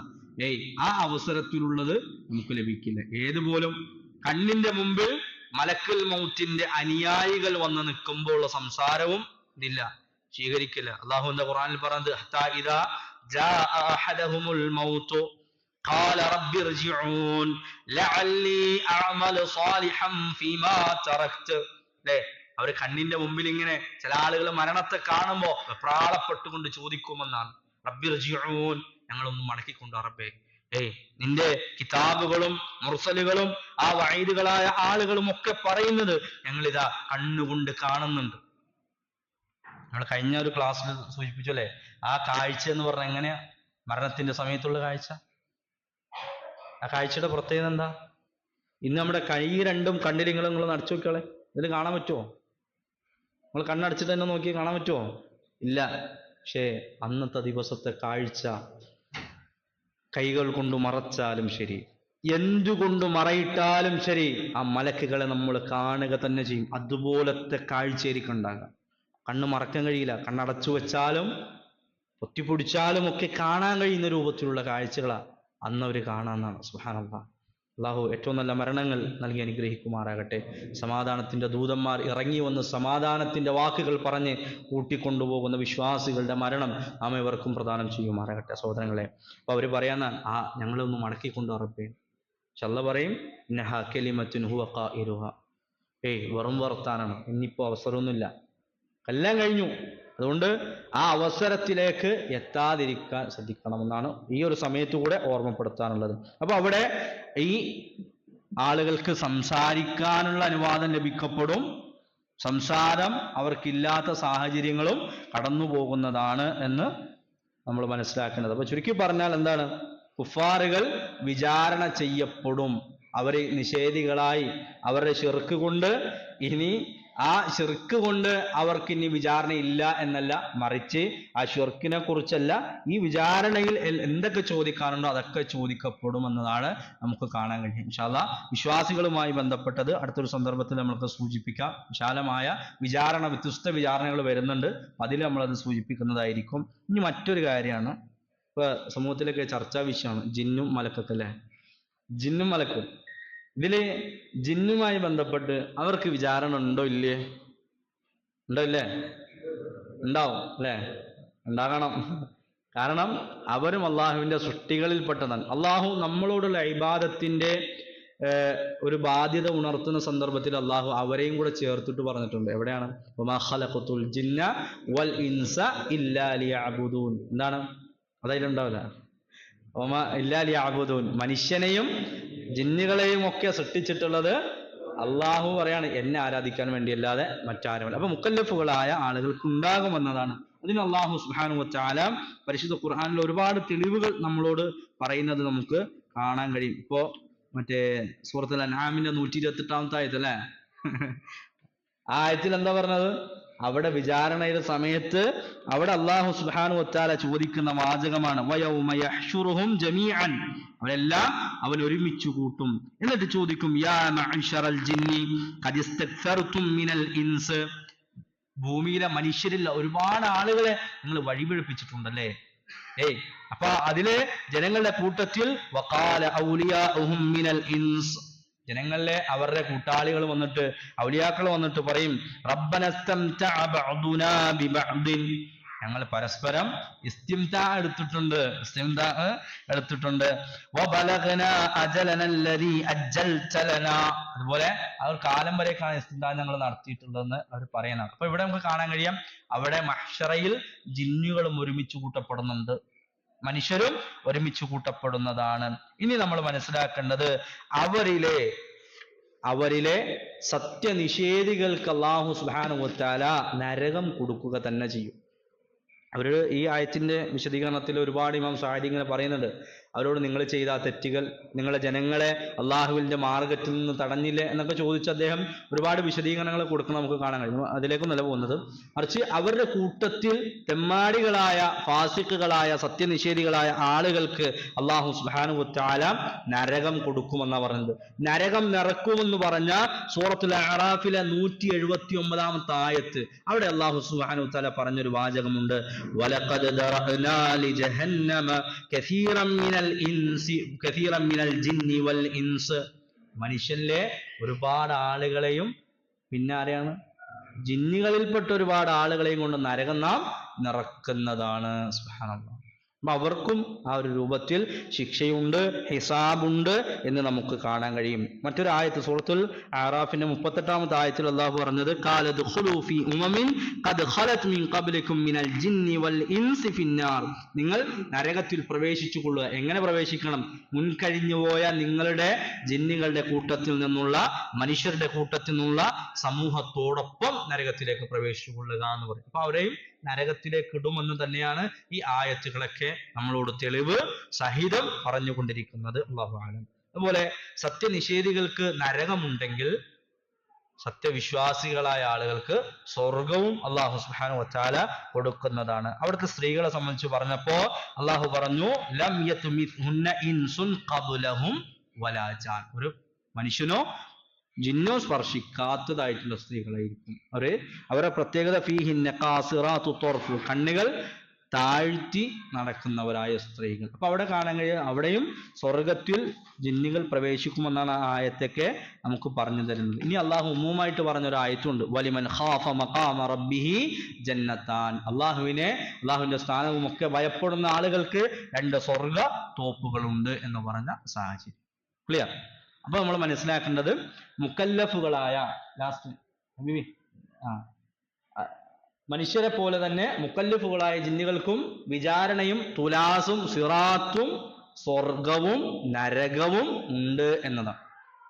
അവർക്കും ഈ വിഷയം ഉണ്ട്. അപ്പൊ നമ്മൾ മാത്രമല്ല, ഈ ആളുകൾ സക്കലൈനുകൾ 2 ആളുകളും വിചാരണ ചെയ്യപ്പെടും. ഇന്നൊന്ന് ശ്രദ്ധിക്കാം. അപ്പൊ ഒരു സംശയം ഉണ്ടാവും, പിന്നെ നമ്മൾ മാത്രമാണോ ഭൂമിയിൽ ജീവിക്കുക? ബഹായിമുകളുണ്ട് അല്ലെ, മൃഗങ്ങളുണ്ട്, മറ്റുള്ള വസ്തുക്കളൊക്കെ ഉണ്ട്. ഇവർക്ക് വിചാരണ ഉണ്ടോ? ഇല്ല. വിചാരണ ഉണ്ടോ?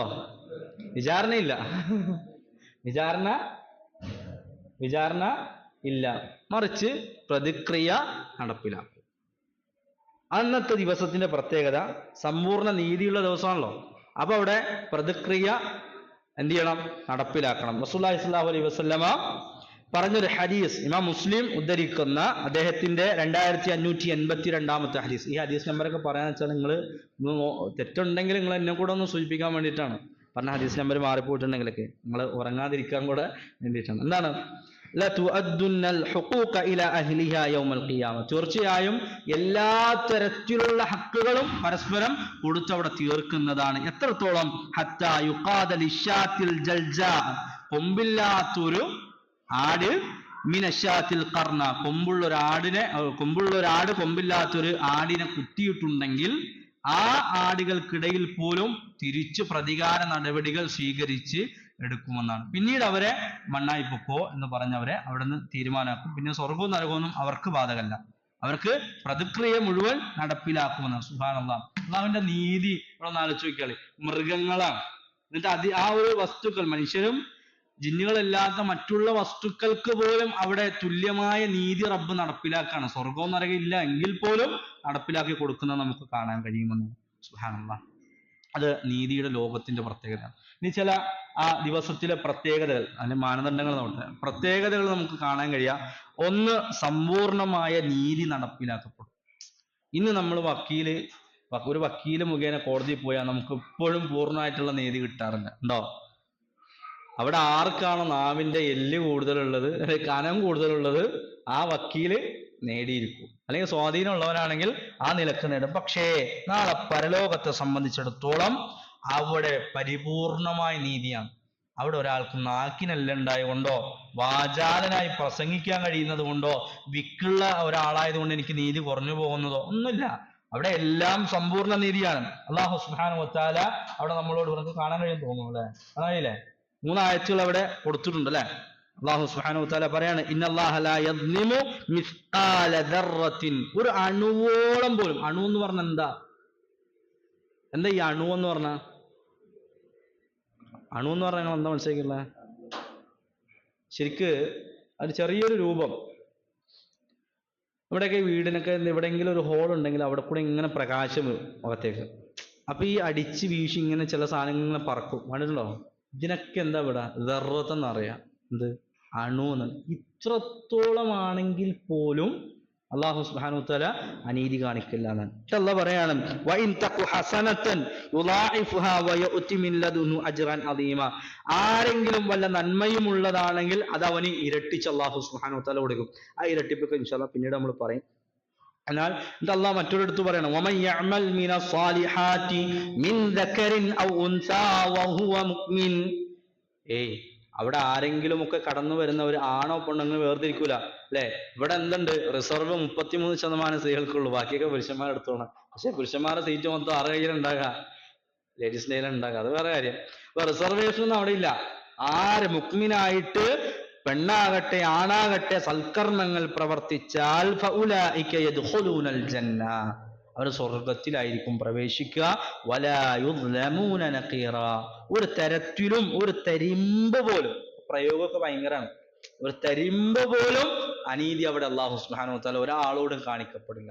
സുബ്ഹാനല്ലാഹ്, അത് നീതിയുക്തമായ ഒരു ലോകമാണ്. അവിടെ ഒരു ചെറിയ അണുമണി തൂക്കാണെങ്കിലും ആ ഒരു നന്മയാണെങ്കിലും തിന്മയാണെങ്കിലും നമുക്ക് അവിടെ കാണാം. അല്ലാഹു പറഞ്ഞു ഫമൻ യഅമൽ മിസ്ഖാല ദർറത്തിൻ ഖൈറൻ യറ, ഒരു അണുവിന്റെ വലിപ്പത്തിലുള്ള നന്മയാണെങ്കിൽ അത് അവിടെ കാണും. വമൻ യഅമൽ മിസ്ഖാല ദർറത്തിൻ ശർറൻ യറ, ഒരു അണുവിന്റെ മണിത്തൂക്കം, ഒരു അണുമണിത്തൂക്കം അല്ലെങ്കിൽ ഒരു അണുവിന്റെ തൂക്കം തിന്മയാണെങ്കിലും എന്ത് ചെയ്യും? അതവിടെ കാണും. നോക്കൂ, മഹാനായ ലുഖ്മാൻ അലൈഹി സ്വലാത്തു വസ്സലാം മകന് കൊടുക്കുന്ന ഉപദേശത്തിൽ എന്താ പറഞ്ഞ? യാ ബുനയ്യ ഇന്നഹാ ഇൻ തഖു മിസ്ഖാല ഹബ്ബ മിൻ ഖർദലിൻ ഫതകും ഫീ സുഖ്റ ഔ ഫിസ് സമാവാത് ഔ ഫിൽ അർദി യഅതി ബിഹല്ലാഹ്.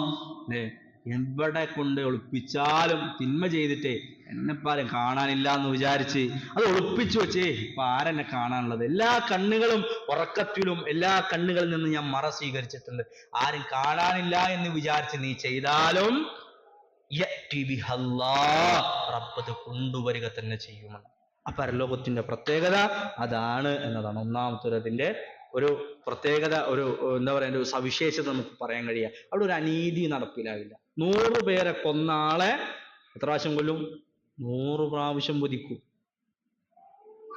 അല്ലെ. നമ്മുടെ ഈ ഇവിടത്തെ ഒരു സിസ്റ്റത്തിനനുസരിച്ചിട്ട്, ഇവിടുത്തെ സിസ്റ്റം അനുസരിച്ചിട്ട് എന്താ നമുക്ക് കൊടുക്കാൻ കഴിയുക? മാക്സിമം ഒറ്റ ശിക്ഷ, ഒരു വധശിക്ഷ കൊടുക്കാൻ കഴിയുള്ളൂ അല്ലേ. ഇപ്പൊ അതൊക്കെ മാറി ജീവപര്യന്തം 14-12 വർഷമായിട്ട് കുറച്ച് ലഘൂകരിച്ചു കൊണ്ടുവരാണ്. പക്ഷെ അതല്ല, ശരിക്ക് ശിക്ഷ എന്ന് പറഞ്ഞാൽ ഖത്ല് ബിൽ ഖത്ൽ, കൊലക്ക് കൊല തന്നെയാണ് അതിന്റെ പ്രതിവിധി. എങ്കിലേ സമൂഹത്തിന്റെ ഇടക്ക് ആ ഒരു പ്രവണത അല്ലെങ്കിൽ ആ ഒരു സ്വഭാവം കുറയുള്ളൂ. സുബ്ഹാനല്ലാഹ്. ഇതോട് ചേർത്ത് പറഞ്ഞൊരു കേസ്, ഈ ഗ്രീഷ്മയുമായി ബന്ധപ്പെട്ട ആ പയ്യനെ കൊന്നത് ഇത്രയും ക്രൂരമായ നിലക്കാണ് അല്ലേ. ആ ക്രൂരമായ നിലക്ക്. പക്ഷെ ഈ പെണ്ണിനെ ഇനി കൊല്ലാൻ പോകുന്നത് എങ്ങനെയാ? കൊല്ലുകയാണെങ്കിൽ, കൊല്ലുക എന്നുള്ളത് വേറെ കാര്യം, എങ്ങനെ ഉണ്ടാകുക? തൂക്കിക്കൊല്ലും, അത്രേ ഉള്ളൂ. പക്ഷെ അവൻ അനുഭവിച്ചത് 10-12 ദിവസം വെള്ളം ഇറക്കാൻ കഴിയാതെ ഒരു ചിത്രവധത്തിന്റെ സമാനമായ രൂപത്തിലുള്ള പ്രയാസം അനുഭവിച്ചിട്ട് പയ്യൻ മരണപ്പെട്ടിട്ടുണ്ട്. അവന് അവിടെ നീതി കിട്ടും. എങ്ങനെ? ഈ പറഞ്ഞ കോലത്തിൽ അവക്കതിന്റെ ശിക്ഷ നടപ്പിലാക്കും. ഒന്നവനെ അവിടെ ആ രൂപത്തിൽ അള്ളാഹു ശിക്ഷ കൊടുക്കും, അതിലൊരു സംശയമില്ല. എന്താണ് ഇവിടെ ചെയ്തിട്ടുള്ളത്? അതിനുള്ളത് തൗബ ചെയ്യാത്ത കാലത്തോളം, തൗബ ചെയ്ത് അള്ളാഹു നമുക്ക് വിട്ടുപുറത്തു മാപ്പാക്കി തന്നില്ലെങ്കിൽ നാളെ അവിടെ ചെല്ലുമ്പോൾ അതിന് ശിക്ഷ കിട്ടും. അള്ളാഹു നമ്മുടെ തെറ്റുകളെല്ലാം അവന്റെ മഹത്തായ കാരുണ്യവും റഹ്മത്തും കൊണ്ട് വിട്ടുപുറത്തു മാപ്പാക്കുമാറാകട്ടെ.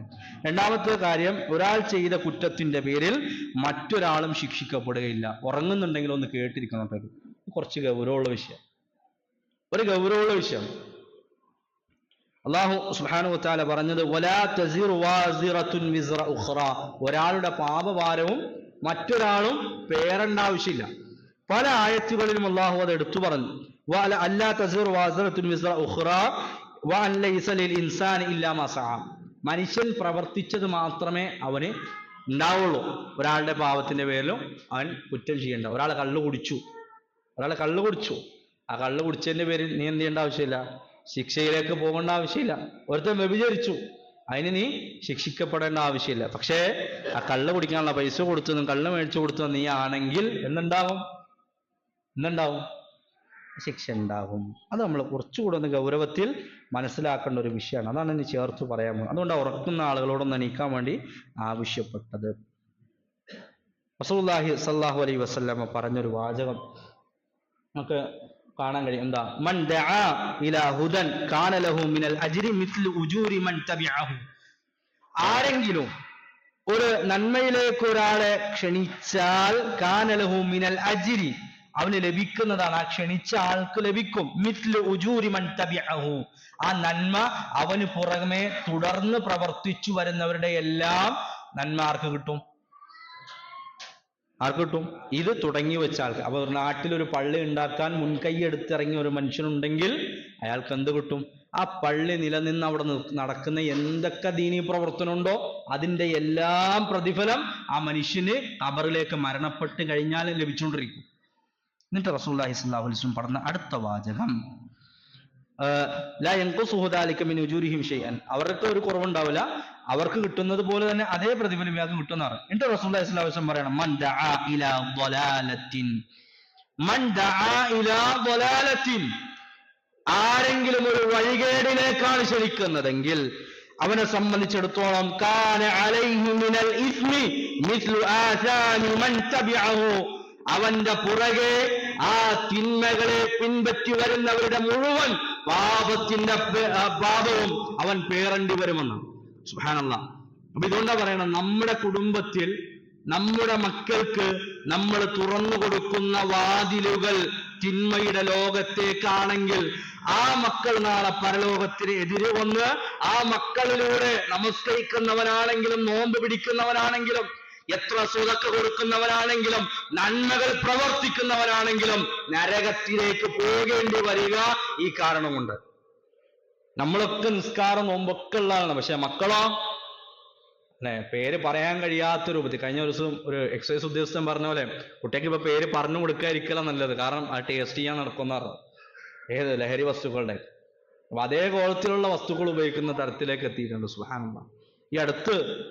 ഈ അടുത്ത് ഒരു കുട്ടിയെ അറസ്റ്റ് ചെയ്യുമ്പോഴാണ് ആ കുട്ടിയുടെ പിതാവ് തിരിച്ചറിയുന്നത് MDMA വിൽക്കുന്ന കണ്ണിയിൽപ്പെട്ടവനാണ് എൻ്റെ മോനെന്ന്.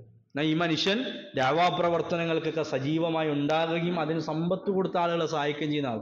പക്ഷേ മക്കളുടെ വിഷയത്തിൽ എവിടെയോ പാളിച്ച പറ്റിയിട്ടുണ്ട്. അള്ളാഹു കൺകുളിർമയേകുന്ന മക്കളെ നമുക്ക് നൽകുമാറാകട്ടെ. സഹോദരങ്ങളെ, അതോടൊപ്പം പറയാനുള്ളത് ദലാലത്തൊരു വഴികേടാണ്. ആ വഴികേട് എല്ലാ നിലക്കാകും. ഒരു ബിദ്അത്ത് തുടങ്ങിയാലും ആ ബിദ്അത്ത് കൊണ്ടുള്ള ആരൊക്കെ തുടർത്തി പോന്നോ ആ മനുഷ്യന് ഖിയാമത്ത് നാളിൽ അതിന്റെ പാപം മുഴുവനും വഹിക്കേണ്ടി വരും. അതുകൊണ്ട് ശക്തമായ നിലക്ക് ബിദ്അത്തുകളെ കുറിച്ചും റസൂലുള്ളാഹി സ്വല്ലല്ലാഹു അലൈഹി വസല്ലമ അഹ്മറ വജ്ഹുഹു, മുഖം ചുമന്ന് കോപാകുലനായ നിലക്ക് പ്രവാചകൻ സ്വല്ലല്ലാഹു അലൈഹി വസല്ലം പറഞ്ഞിരുന്ന വാചകങ്ങളൊക്കെ ബിദ്അത്തിനെതിരെയും ദലാലത്തിനെതിരെയും ഒക്കെ അത് ശക്തമായ നിലക്ക് നമ്മൾ മനസ്സിലാക്കേണ്ട, അതിൽ നിന്ന് ഒഴിഞ്ഞു നിൽക്കേണ്ട കാര്യമാണ്. അല്ലാഹു സുബ്ഹാനഹു വ തആല പറഞ്ഞത് എന്താണ്? വലയഹ്മിലുന്ന അസ്ഖാലഹും വഅസ്ഖാല മഅ അസ്ഖാലിഹിം, ചില ആളുകളുടെ പാപങ്ങളോടൊപ്പം തന്നെ അവർ മറ്റു ചിലരുടെ പാപങ്ങൾ പേറേണ്ട അവസ്ഥ ഉണ്ടാകുമെന്നാണ്. സുബ്ഹാനല്ലാഹ്. അല്ലാഹു കാത്തുരക്ഷിക്കുമാറാകട്ടെ. ഇവിടെ പറയാനുള്ളത് ഒന്ന് സ്വകാര്യമായി തന്നെ നിങ്ങൾ കണ്ടാൽ നമുക്കൊക്കെ എന്തെങ്കിലും ഒരു ദുശീലം ഉണ്ടെങ്കിൽ ഇന്ന് അവസാനിപ്പിക്കാൻ നമുക്ക് കഴിയണം. ചില ആളുകൾ ഒക്കെ എല്ലാ തരത്തിലൊക്കെ ഒക്കെ ആയിരിക്കും, പക്ഷേ പലിശ ഇടപാട് ചിലപ്പോൾ ഉണ്ടാവും. അവയൊക്കെ പലിശ നാട്ടിൽ എല്ലാവരും എടുക്കണല്ലേ. പക്ഷെ എൻ്റെ മോന് റോൾ മോഡൽ ആരാ? എൻ്റെ വീട്ടിൽ റോൾ മോഡൽ ആരാ? ഞാനാണേ അല്ലേ. എനിക്ക് എൻ്റെ മോനൊരു തിന്മയിലേക്ക് പോകുമ്പോൾ അവൻ്റെ കൈ പിടിച്ചു നിർത്തി അവനെ താക്കീത് ചെയ്യാൻ കഴിയണമെങ്കിൽ ഞാൻ അതിൻ്റെ വക്താവാകാതിരിക്കാൻ ശ്രദ്ധിക്കേണ്ടത്. അതോടൊപ്പം തന്നെ ദുശീലങ്ങൾ ഉണ്ടാകും. എന്താ ദുശീലങ്ങൾ എന്ന് പറഞ്ഞാൽ പല നിലക്കുള്ളത്. ചില ലഹരി വസ്തുക്കൾ ഉപയോഗിക്കുക, ചില മോശമായ കാഴ്ചകൾ കാണുക, ചില മോശമായ പ്രവർത്തനങ്ങളിൽ ഏർപ്പെടുക, ഇതൊക്കെ നമ്മൾ ശ്രദ്ധിക്കണം. ഇപ്പൊ ഉദാഹരണം പറഞ്ഞാൽ കുറച്ചുകൂടെ ഒന്ന് ശ്രദ്ധയിൽ പറയാനുള്ളത്, റസൂലുള്ളാഹി സ്വല്ലല്ലാഹു അലൈഹി വസല്ലമ ശക്തമായ നിലക്ക് നമ്മളെ താക്കീത് ചെയ്ത ഒരു വിഷയമാണ് സ്ത്രീകളുടെ വിഷയം. വത്തഖുൻ നിസാഅ, നിങ്ങൾ സ്ത്രീകളുടെ വിഷയം സൂക്ഷിക്കണമെന്ന് പറഞ്ഞു. കാരണം ആദ്യമായി ബനൂ ഇസ്രായേലുകൾ പരീക്ഷിക്കപ്പെട്ടത് എവിടെയാണ്? സ്ത്രീകളുടെ വിഷയത്തിലാണ്. എന്താണ്? ചില പെണ്ണുങ്ങൾ പൊക്കമില്ലാതെ വന്നപ്പോൾ പൊക്കം വെക്കാനുള്ള സൗകര്യങ്ങൾ കൂട്ടി അത്രക്കടിച്ച് പുറത്തിറങ്ങി ആളുകളെ വഴിപഴിപ്പിക്കാൻ തുടങ്ങി ബനൂ ഇസ്രായേലിന്റെ കാലഘട്ടത്തിൽ. അത്രയും ശക്തമായ നിലയിൽ ഒരാൾ ഫിത്തിനയിൽ വീഴാൻ ഉതകുന്ന ഒരു കാര്യമാണ് സമ്പത്തും ഈ പറഞ്ഞ സ്ത്രീയും എന്ന് പറയുന്നത്, പ്രത്യേകിച്ച് സ്ത്രീ. അപ്പൊ നമ്മുടെ സംസാരം നമുക്ക് മഹ്റമുകളല്ലാത്ത ആളുകളോട് ഒരു പരിധി വിട്ട സംസാരമാണെങ്കിൽ നമ്മുടെ പുറകെയുള്ള നമ്മുടെ പിൻഗാമികളായ ആളുകൾ, മക്കളും നമ്മളുമായി ചുറ്റിപ്പറ്റുന്ന ആളുകൾക്ക് ആ സംസാരം നമ്മൾ അതിരുവിട്ട രൂപത്തിലുള്ള സംസാരമാണെങ്കിൽ ഇതൊന്നും ഇപ്പൊ കുഴപ്പമില്ല, വാപ്പ അങ്ങനെയൊക്കെ സംസാരിക്കാറില്ലേ എന്നൊരു ചിന്താഗതി കൊടുക്കാൻ നമ്മളെ കൊണ്ട് കഴിഞ്ഞാൽ നമ്മൾ അതിലൊരു വഴി തുറന്നു ഫിത്തിനൊക്കെ ഒരു വഴി തുറന്നു കൊടുക്കാം.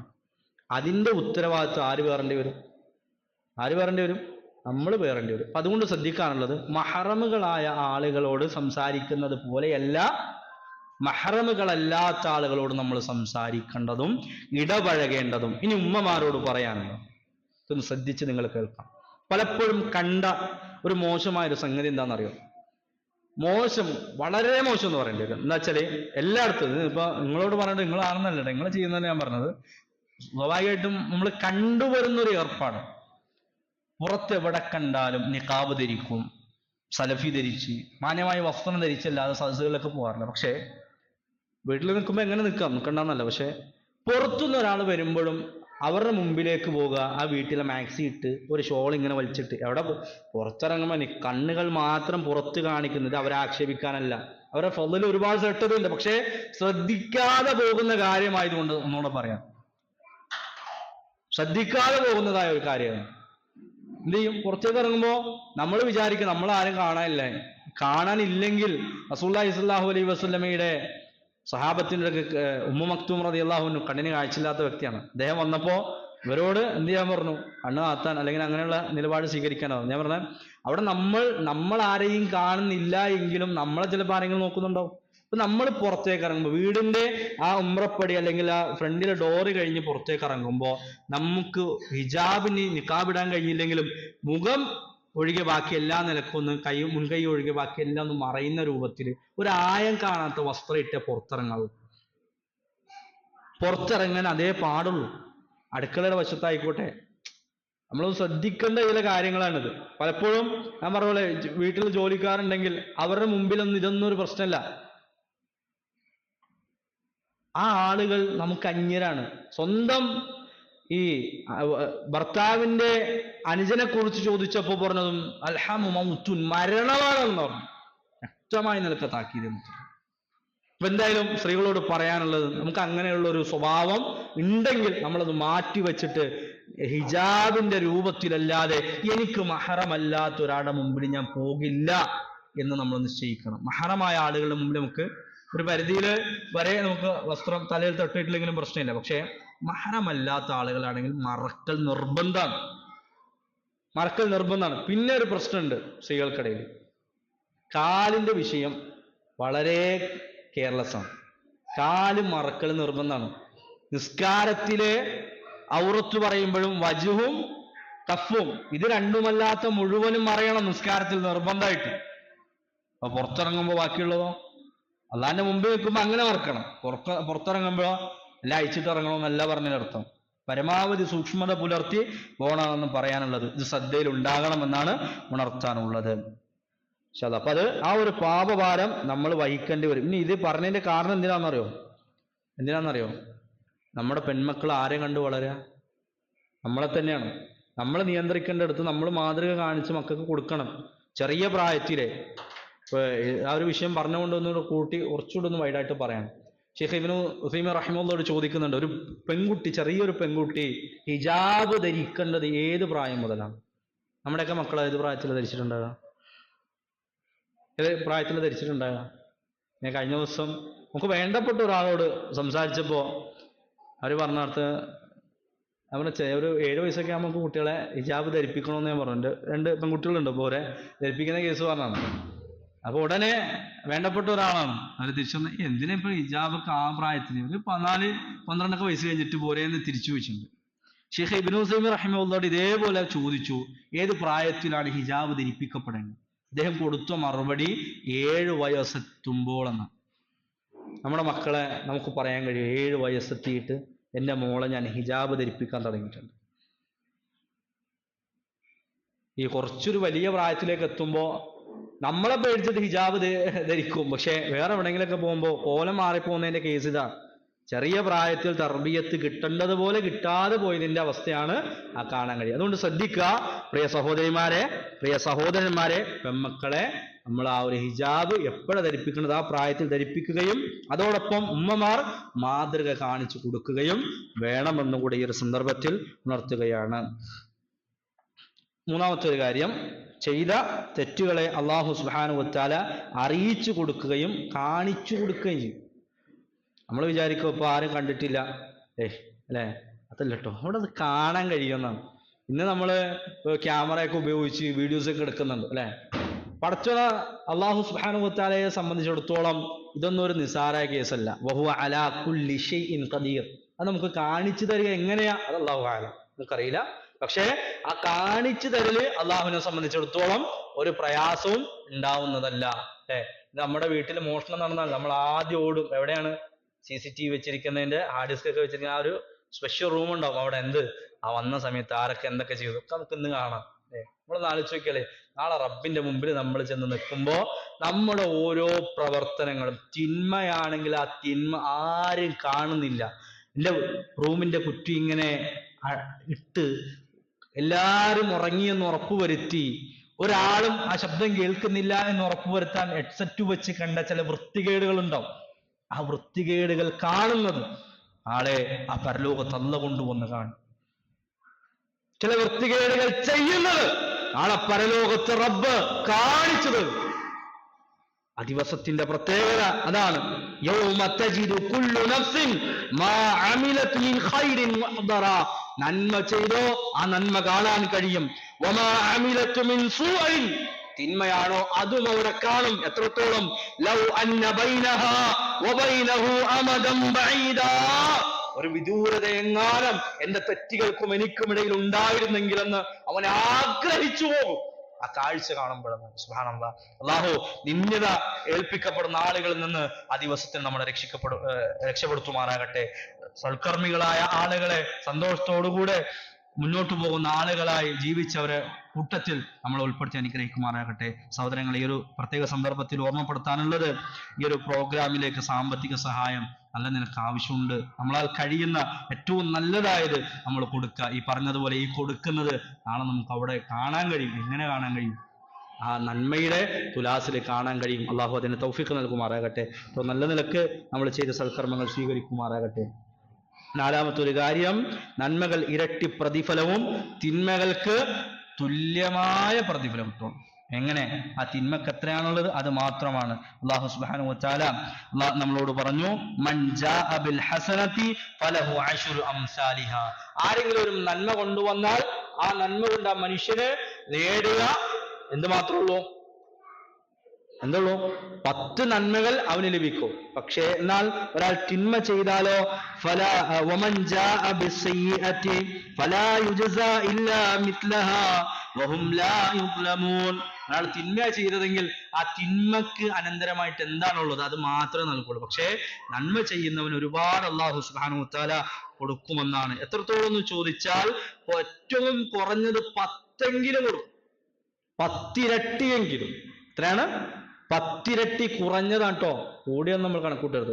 10 ഇരട്ടി കുറഞ്ഞ പ്രതിഫലം കൊടുക്കും. റസൂലുള്ളാഹി സ്വല്ലല്ലാഹു അലൈഹി വസല്ലമ പറഞ്ഞത്, ഇദാ അഹ്സന അഹദുക്കും ഇസ്ലാമഹു ഫകുല്ലു ഹസനത്തിൻ യഅമലുഹാ തുക്തബു ലഹു ബിഅശ്രി അംസാലിഹാ ഇലാ 700 ളഅഫിൻ.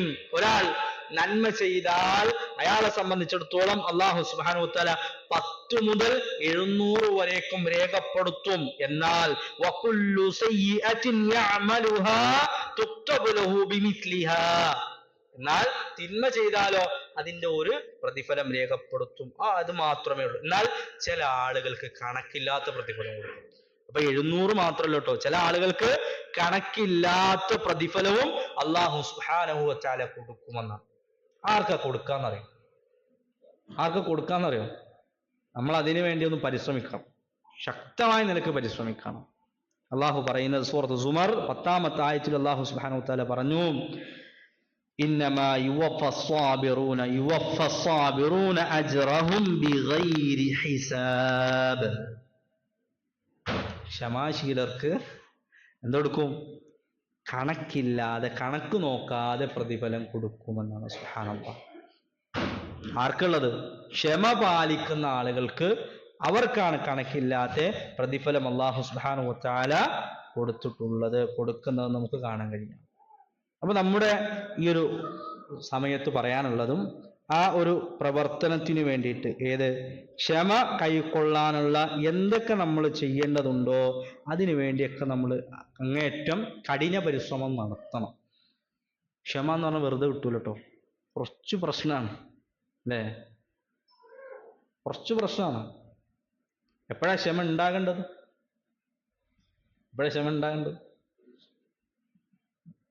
ഭാര്യയായിട്ട് ഉടക്കുണ്ടാവും. അതെ, ഉടക്കിയിട്ട് ഭാര്യയോട് അവളോട് കരയിപ്പിക്കും. എന്നിട്ട് പറയും, ഞാൻ ക്ഷമിച്ചത് കൊണ്ട് മാത്രം. അല്ലെ, എവിടെയാ ക്ഷമിച്ചേ? സുബ്ഹാനല്ലാഹ്. പ്രവാചകൻ സല്ലല്ലാഹു അലൈഹി വസല്ലമയുടെ സഹാബത്തിന്റെ ഇടയ്ക്ക് ഒരാളുടെ മരണം നടന്നു.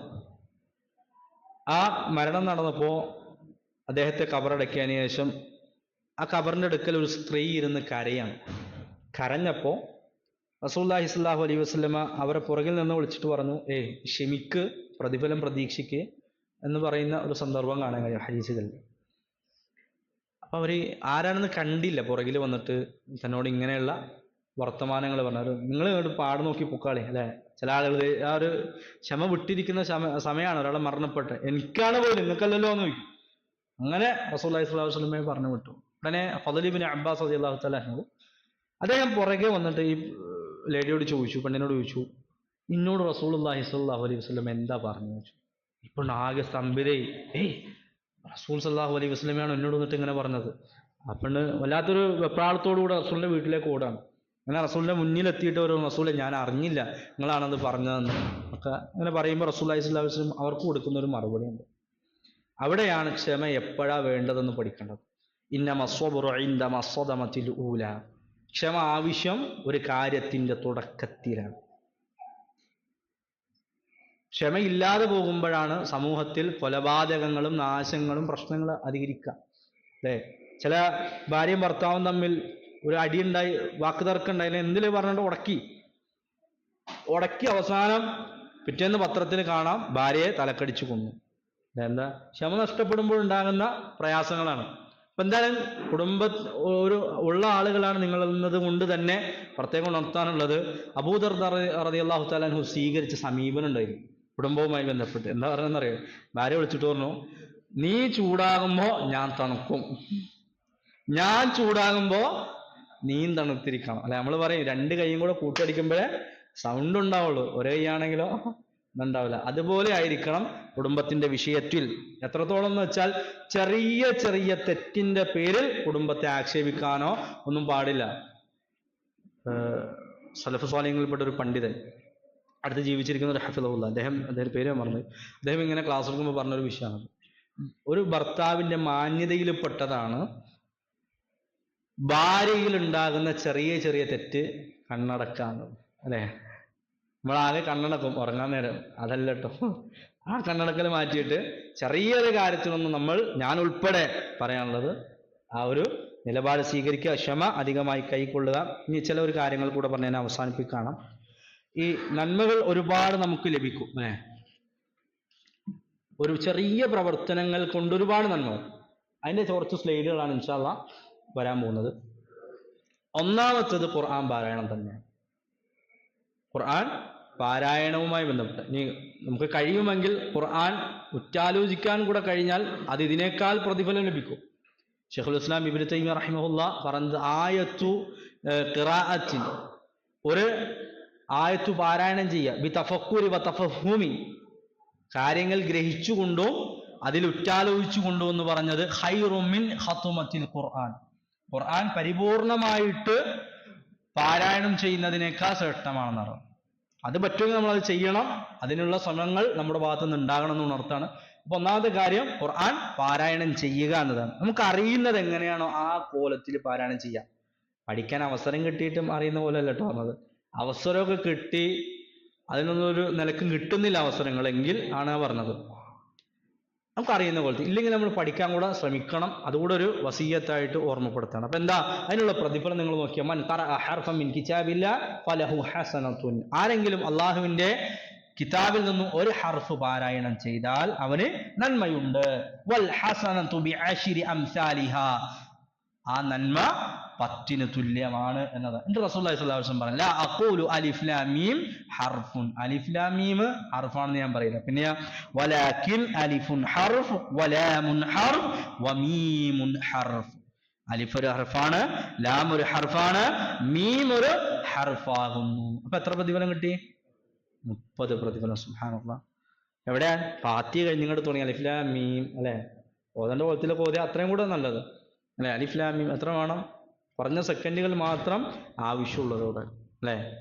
30 പ്രതിഫലമാണ്. അപ്പൊ നമ്മൾ ഏറ്റവും നന്നായിട്ടത് അധികരിപ്പിക്കാൻ നമുക്ക് കഴിയണം.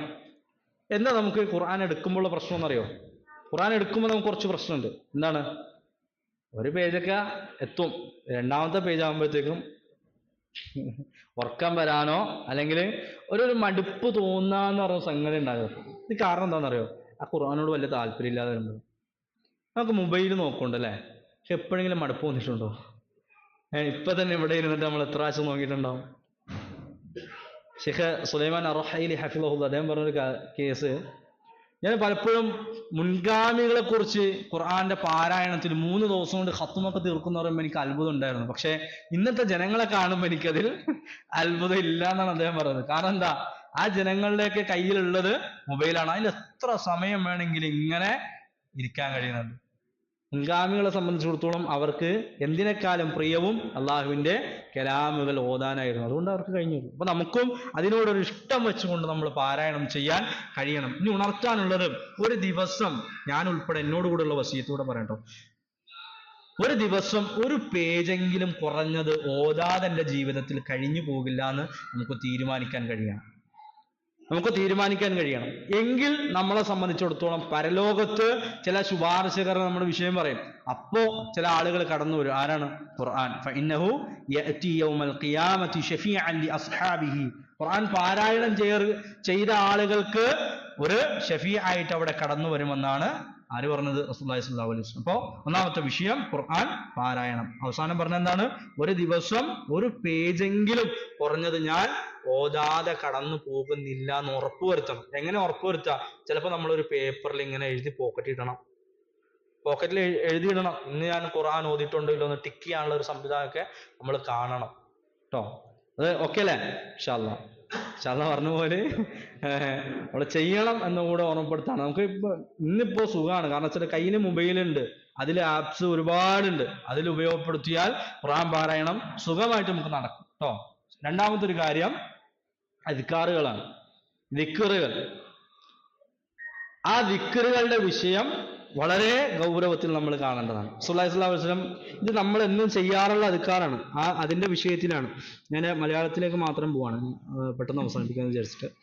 എന്താണ് നമസ്കാരത്തിന് ശേഷമുള്ള ദിക്റിനെ കുറിച്ച് റസൂലുള്ളാഹി സ്വല്ലല്ലാഹു അലൈഹി വസല്ലം പറഞ്ഞ 2 കാര്യങ്ങളുണ്ട്. ഖുല്ലത്താനി ലാ യുഹ്സിഹിമാ, അത് ക്ലിപ്തപ്പെടുത്തുന്നവന് ഇല്ല തന്നെ. റജുലുൻ മുസ്ലിമുൻ, ഒരു മുസ്ലിം ഇല്ലാ ദഖലൽ ജന്ന. ആരെങ്കിലും ആ 2 കാര്യങ്ങൾ എണ്ണി ക്ലിപ്തപ്പെടുത്തിയാൽ അവൻ സ്വർഗത്തിലാണെന്ന് പറഞ്ഞു റസൂലുള്ളാഹി സ്വല്ലല്ലാഹു അലൈഹി വസല്ലം. ഒന്ന് എന്താ പറഞ്ഞത് നോക്കൂ, എന്താണ്? എന്നിട്ട് റസൂൽ പറയാം വഹുമാ യസീറുൻ, അത് എളുപ്പമുള്ള കാര്യമാണ്. ഇനി എളുപ്പമാണല്ലോ നിങ്ങൾ തന്നെ പറയണം കേട്ടോ, എളുപ്പമുള്ള കാര്യമാണ്. വമൻ യഅമൽ ബിഹിമാ ഖലീലുൻ, എന്നാൽ കുറച്ചാൾ മാത്രമേ അത് ചെയ്യുള്ളൂ, കുറച്ചാളുകൾ മാത്രമേ അത് ചെയ്യുള്ളൂ. എന്താണ് ആ കാര്യം? റസൂലുള്ളാഹി സ്വല്ലല്ലാഹു അലൈഹി വസല്ലം പറഞ്ഞു യുസബ്ബിഹുല്ലാഹ ഫീ ദുബരി കുല്ലി സ്വലാത്തിൻ 10 പ്രാവശ്യവും അള്ളാഹു ഒരു നിസ്കാരത്തിന്റെ അവസാനം അഥവാ നിസ്കാരം കഴിഞ്ഞിട്ട് 10 പ്രാവശ്യം അള്ളാഹിനെ തസ്ബീഹ് നടത്തുക, എന്താ പറയാ, സുബ്ഹാനല്ലാഹ് എന്ന് പറയുക. വ യഹ്മദുഹു വ യുഹ്മിദുഹു 10 വ യുകബ്ബിറുഹു 10, അൽഹംദുലില്ലാഹ് 10 പ്രാവശ്യം പറയാ, അല്ലാഹു അക്ബർ 10 പ്രാവശ്യം പറയാ. അല്ലെ? അന്ന് റസൂലുള്ളാഹി സ്വല്ലല്ലാഹു അലൈഹി വസല്ലം കൈകൊണ്ട് തന്നെ എന്നാണ് പറഞ്ഞത്. ഫതിൽക 50, അത് 50ആണ്. ومئة باللسان وألف وخمسون مئة في الميزان وإذا أخذ مضجعه ويسبحه ويحمده ويكبره مئة. അത് കുറച്ചുകൂടെ വിശാലമായ ഹദീസ് ഉണ്ട് അതിൻ്റെ. അപ്പൊ അവിടെ സംഭവം പറഞ്ഞത് സ്കാരത്തിന് ശേഷം 33 ചെല്ല, കിടക്കാൻ നേരം 33 അല്ലാഹു അക്ബർ 34 അഥവാ 100 തികക്കാന്നാണ് പറഞ്ഞതിന്റെ അർത്ഥം. അങ്ങനെ ചെയ്താൽ അവൻ എന്താ കിട്ടുന്നത്? 10 പ്രാവശ്യം ചൊല്ലിയവന് 50 രേഖപ്പെടുത്തും, മറ്റവർക്ക് 1500 രേഖപ്പെടുത്തുമെന്നാണ്. സുബ്ഹാനല്ലാഹ്. ഇത്ര പ്രതിഫലത്തിന്റെ കേട്ടോ, എത്ര നിസ്സാര സമയം മതി. പക്ഷെ ആദ്യം പറഞ്ഞൊരു വാചകമുണ്ട്, എന്താണ്? ഉഹ്മ യസീർ, എളുപ്പമാണ്, പക്ഷേ യഅമലുഹ ഖലീൽ, കുറച്ച് ആളുകളെ ചെയ്യുള്ളൂ അല്ലേ? ഇന്ന് പോട്ടെ, നമ്മളോട് തന്നെ ചോദിക്കാം, ഇന്ന് നിസ്കാരം കഴിഞ്ഞിട്ട് പരിപൂർണമായിട്ട് ഒരു 10 പ്രാവശ്യം വീതമെങ്കിലും തസ്ബീഹ് നമ്മളെല്ലാവരും ചൊല്ലിയിട്ടുണ്ട് എങ്കിൽ നമുക്ക് ഈ പറഞ്ഞ ഒരു പ്രതിഫലം ലഭിച്ചിട്ടുണ്ട്. ഇനി കിടക്കാൻ പോവാണ്, അപ്പോഴും നമ്മൾ മറക്കാൻ പാടില്ല. എന്താണെന്നറിയോ? റസൂലുള്ളാഹി സ്വല്ലല്ലാഹു അലൈഹി വസല്ലം ഇതിന്റെ ബാക്കിയുള്ള ഹദീസിൽ കാണാൻ കഴിയുക. അപ്പൊ എന്താ ചോദിച്ചാൽ അന്ന് റസൂൽ അങ്ങനെ പറയാൻ കാരണം സ്വഹാബത്ത് ചോദിച്ചു. അപ്പൊ റസൂലുള്ളാഹി സ്വല്ലല്ലാഹു അലൈഹി വസല്ലം പറയാണ്, നിസ്കാരം കഴിയുമ്പോഴത്തേക്കും പിശാചി മനുഷ്യന്റെ അടുത്ത് വരും. എന്നിട്ട് എന്ത് ചെയ്യും? ഓരോ ആവശ്യങ്ങളെ കുറിച്ച് ഇങ്ങനെ ഓർമ്മപ്പെടും. ഇപ്പൊ ഇവിടെ ഇങ്ങനെ എന്നാ പറ്റൂല, എനിക്ക് അവിടെ തടിക്കച്ചവടമുള്ള ആൾക്കാർക്ക് ഉണ്ടല്ലേ, അവിടെ ബിസിനസ്സിന് ആൾ വന്നിട്ടുണ്ടാവും, ഓടിച്ചിട്ട് കടയുണ്ടെങ്കിൽ കടയിൽ ആളിപ്പോ കസ്റ്റമർ എത്തിയിട്ടുണ്ടാവും, വണ്ടി ഓടുന്ന ആളാണെങ്കിൽ അവിടെ ഓടിച്ചെന്ന് എപ്പോ ഓട്ടം കിട്ടും. ഇതൊക്കെ ഇങ്ങനെ പറഞ്ഞ ഹാജത്തുകൾ ഉണർത്തി കൊണ്ടുപോകും. ഇനി സ്ത്രീകളാണെങ്കിലോ അടുപ്പ് വെച്ചിരിക്കുന്ന എന്തുണ്ടാവും? കറി ഉണ്ടാവും, ചോറുണ്ടാവും. നിങ്ങൾ അതിന്റെ മുമ്പിൽ നിന്ന് ചൊല്ലിയാൽ മതി, ഒരു നിർബന്ധമില്ല, ഇവിടെ ഇരുന്ന് തന്നെ ചൊല്ലണമെന്ന്. തസ്ബീഹ് ചൊല്ലുമ്പോൾ ആ പോകുന്ന വഴിക്കാണെങ്കിലും ചൊല്ലി അത് പൂർത്തീകരിക്കാൻ ശ്രമിക്കണം. അപ്പൊ ഓരോ കാര്യങ്ങൾ ഇങ്ങനെ ഉണർത്തുന്ന പറഞ്ഞു. ഇനി കിടക്കാൻ പോകുമ്പോഴോ അത് ചൊല്ലി തുടങ്ങുമ്പോഴത്തേക്ക് അവനെ ഉറക്കിക്കളയെന്ന് പറഞ്ഞു. അപ്പൊ എന്തായാലും നമ്മൾ ഇരുന്ന് അത് പൂർത്തീകരിക്കാൻ ശ്രമിക്കുക എന്നതാണ്. ഇനി അടുത്തൊരു കാര്യം നമസ്കാരമാണ്. 5 വഖത്ത് നമസ്കാരം, അതിന് 50 വഖത്തിന്റെ പ്രതിഫലം ലഭിക്കുമെന്നാണ് റസൂലുള്ളാഹി സ്വല്ലല്ലാഹു അലൈഹി വസല്ലം നമ്മെ പഠിപ്പിച്ചത്. കാരണം മൂസാ അലൈഹി സ്വലാത്തു വസ്സലാം ആദ്യം തന്നെ ഇസ്റാ മിഅ്റാജിന്റെ സംഭവത്തിൽ എന്താ കൊടുത്തത്? അള്ളാഹു കൊടുത്ത സമ്മാനാണ് നിസ്കാരം. ആ നിസ്കാരം നമുക്ക് തന്നത് 50 വഖത്താണ്. മൂസാ നബി പറഞ്ഞു, മുഹമ്മദ് നബിയെ ഇതായിട്ട് എന്ന ജനങ്ങൾ ആവൂലെന്ന് പറഞ്ഞു. അപ്പോ പിന്നെയും പ്രേരിപ്പിച്ച് തിരിച്ചയച്ച് 25 ആക്കി അല്ലെ. അപ്പോഴും വന്നപ്പോഴെന്താ പറഞ്ഞത്? നാടപടിയാവില്ല മുഹമ്മദ് നബിയെ സല്ലല്ലാഹു അലൈഹി വസല്ലം, ഇത് ജനങ്ങൾ ചെയ്യൂലെന്ന് പറഞ്ഞു. അവസാനം 5 എത്തി. അപ്പോഴും തന്നെ പറഞ്ഞത് ഇത് ജനങ്ങൾ എടുക്കാൻ അല്ലെ. നമ്മൾ തന്നെ ആലോചിച്ചാൽ മതി ആൾക്കാർക്ക് എന്താണ് നമസ്കാരത്തിന്റെ വിഷയത്തിലുള്ള അവസ്ഥ എന്നത്. അപ്പൊ അത് പറഞ്ഞു. അപ്പൊ പിന്നെ പറഞ്ഞു, നബി ഇനിയിപ്പോ എനിക്ക് പോകാൻ കഴിയില്ല, അള്ളാഹിന്റെ മുമ്പിൽ പോകുന്നത് ഞാൻ നാണിക്കുകയാണ്, ഇനി ചോദിക്കാൻ. ഇതുമായിട്ട് ഇങ്ങനെ പോന്നു. ആ പോകുന്നതിൽ 50ന്റെ പ്രതിഫലം എന്തുണ്ട്? നമുക്ക് ലഭിക്കുന്നുണ്ട്. അപ്പൊ നമ്മൾ ഒരു വഖത്ത് നിസ്കരിച്ചാൽ എത്ര പ്രതിഫലം കിട്ടി? ഒരു ദുഹർ 10 ദുഹർ നിസ്കരിച്ചതിന്റെ തുല്യമായി നമുക്ക് കിട്ടുന്നതാണ്. ഇനി അതോടൊപ്പം ചേർത്ത് വായിക്കേണ്ടത് മസ്ജിദുൽ ഹറമിൽ നിസ്കരിച്ചാൽ ലഭിക്കുന്ന പ്രതിഫലമുണ്ട് അല്ലേ? 1,00,000 പ്രതിഫലം ലഭിക്കും. അടുത്തത് മസ്ജിദ് നബവിയിലുണ്ട് 1000. പിന്നെ മസ്ജിദുൽ അഖ്സ അല്ലെ, ഇവിടെയൊക്കെ പ്രത്യേകം പ്രതിഫലമുണ്ട്. നമുക്ക് പറ്റുമെങ്കിൽ കഴിയുമെങ്കിലൊക്കെ നമ്മൾ പോകാൻ ആഗ്രഹിക്കണം, അതിനുവേണ്ടി റബ്ബിനോട് പ്രാർത്ഥിക്കണം എന്ന് മാത്രം ഉണർത്തുകയാണ്. അടുത്തൊരു കാര്യം, 4-മത്തത് സ്വതക്കകൾ അല്ലെ. നിങ്ങൾ കൊടുത്തിട്ടുണ്ടാവും, നിങ്ങൾ സ്വതക്ക കൊടുത്തില്ലേ? അല്ലാഹു സ്വീകരിക്കുമാറാകട്ടെ, അത് ഏറ്റവും നന്നാക്കി. ആ സ്വതക്ക കൊടുത്ത ആളുകൾക്കുള്ള പ്രതിഫലത്തെ എന്താ റസൂലുള്ളാഹി സ്വല്ലല്ലാഹു അലൈഹി വസല്ലം പറഞ്ഞെന്നറിയോ? അല്ലെങ്കിൽ ഖുർആനിൽ അല്ലാഹു സുബ്ഹാനഹു വ തആല പറയാം, മസലുൽ ലദീന യുൻഫിഖൂന അംവാലഹും ഫീ സബീലില്ലാഹ് കമസലി ഹബ്ബത്തിൻ. അള്ളാഹുവിന്റെ മാർഗത്തിൽ ചിലവഴിക്കുന്ന ആളുകൾ ആ ചിലവഴിച്ചത് ഒന്നുപോലെയാണ്. എന്താണ്? കമസലി ഹബ്ബത്തിൻ, ഒരു ധാന്യമണി പോലെയാണ്. അംബതത് സബഅ സനാബില ഫീ കുല്ലി സുംബുലത്തിൻ മിഅതു ഹബ്ബ. അത് 7 വശത്തേക്കും കതിരുകൾ ഉണ്ടാക്കി അല്ലെ. അതിൽ ഓരോന്നും 100 എണ്ണത്തെ കൊണ്ടുവന്നിട്ടുണ്ട്. എത്ര? 700 ആക്കിയത് അല്ലാഹു തിരിച്ചു നൽകുമെന്നാണ് അവിടെ പറയുന്നത്. ഇനി മറ്റൊരു ഹദീസിൽ കാണാം, ജാഅ റജുലുൻ ബിനാഖത്തിൻ മഖ്തൂമത്തിൻ. ഒരാള് റസൂലുള്ളാഹി സ്വല്ലല്ലാഹു അലൈഹി വസല്ലമയുടെ സ്വഹാബത്തിന്റെ അടുക്കലേക്ക് വന്നിട്ട് കഴുത്തിൽ റിങ്ങിട്ട, അന്നത്തെ ഒരു സ്പെഷ്യൽ ഒരു റിങ്ങാണത്. ആ റിങ്ങിട്ട ഒരു ഒട്ടകത്തെ പ്രവാചകൻ സ്വല്ലല്ലാഹു അലൈഹി വസല്ലമയുടെ കയ്യിൽ സ്വതക്ക കൊടുത്തു. എന്നിട്ട് പറഞ്ഞു, ഹാദാ ഫീ സബീലില്ലാഹ്, ഇത് അല്ലാഹുവിന്റെ മാർഗ്ഗത്തിലുള്ളതാണ് നബിയെ. അപ്പൊ റസൂലുള്ളാഹി സ്വല്ലല്ലാഹു അലൈഹി വസല്ലം പറഞ്ഞു, ലക ബിഹാ യൗമൽ ഖിയാമത്തി 700 നാഖത്തിൻ.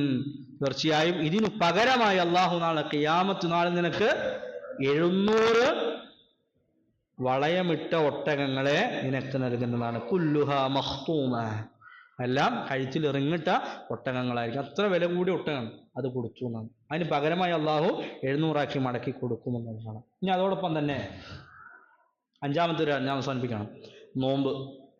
നോമ്പിന്റെ പ്രതിഫലം എന്തില്ല, കണക്കൂട്ടാൻ കഴിയാത്തൊരു സംഗതി കൂടിയാണ്. നിസ്സാരമായ കാര്യമാണ് ഈ പറഞ്ഞത്. നമുക്ക് ജീവിതത്തിൽ കൊണ്ടുവരാൻ കഴിയുന്നതാണ് അല്ലെ. സ്വതക്ക എന്ന് പറഞ്ഞാൽ 1000 2000 കൊടുക്കാനല്ല പറഞ്ഞത്.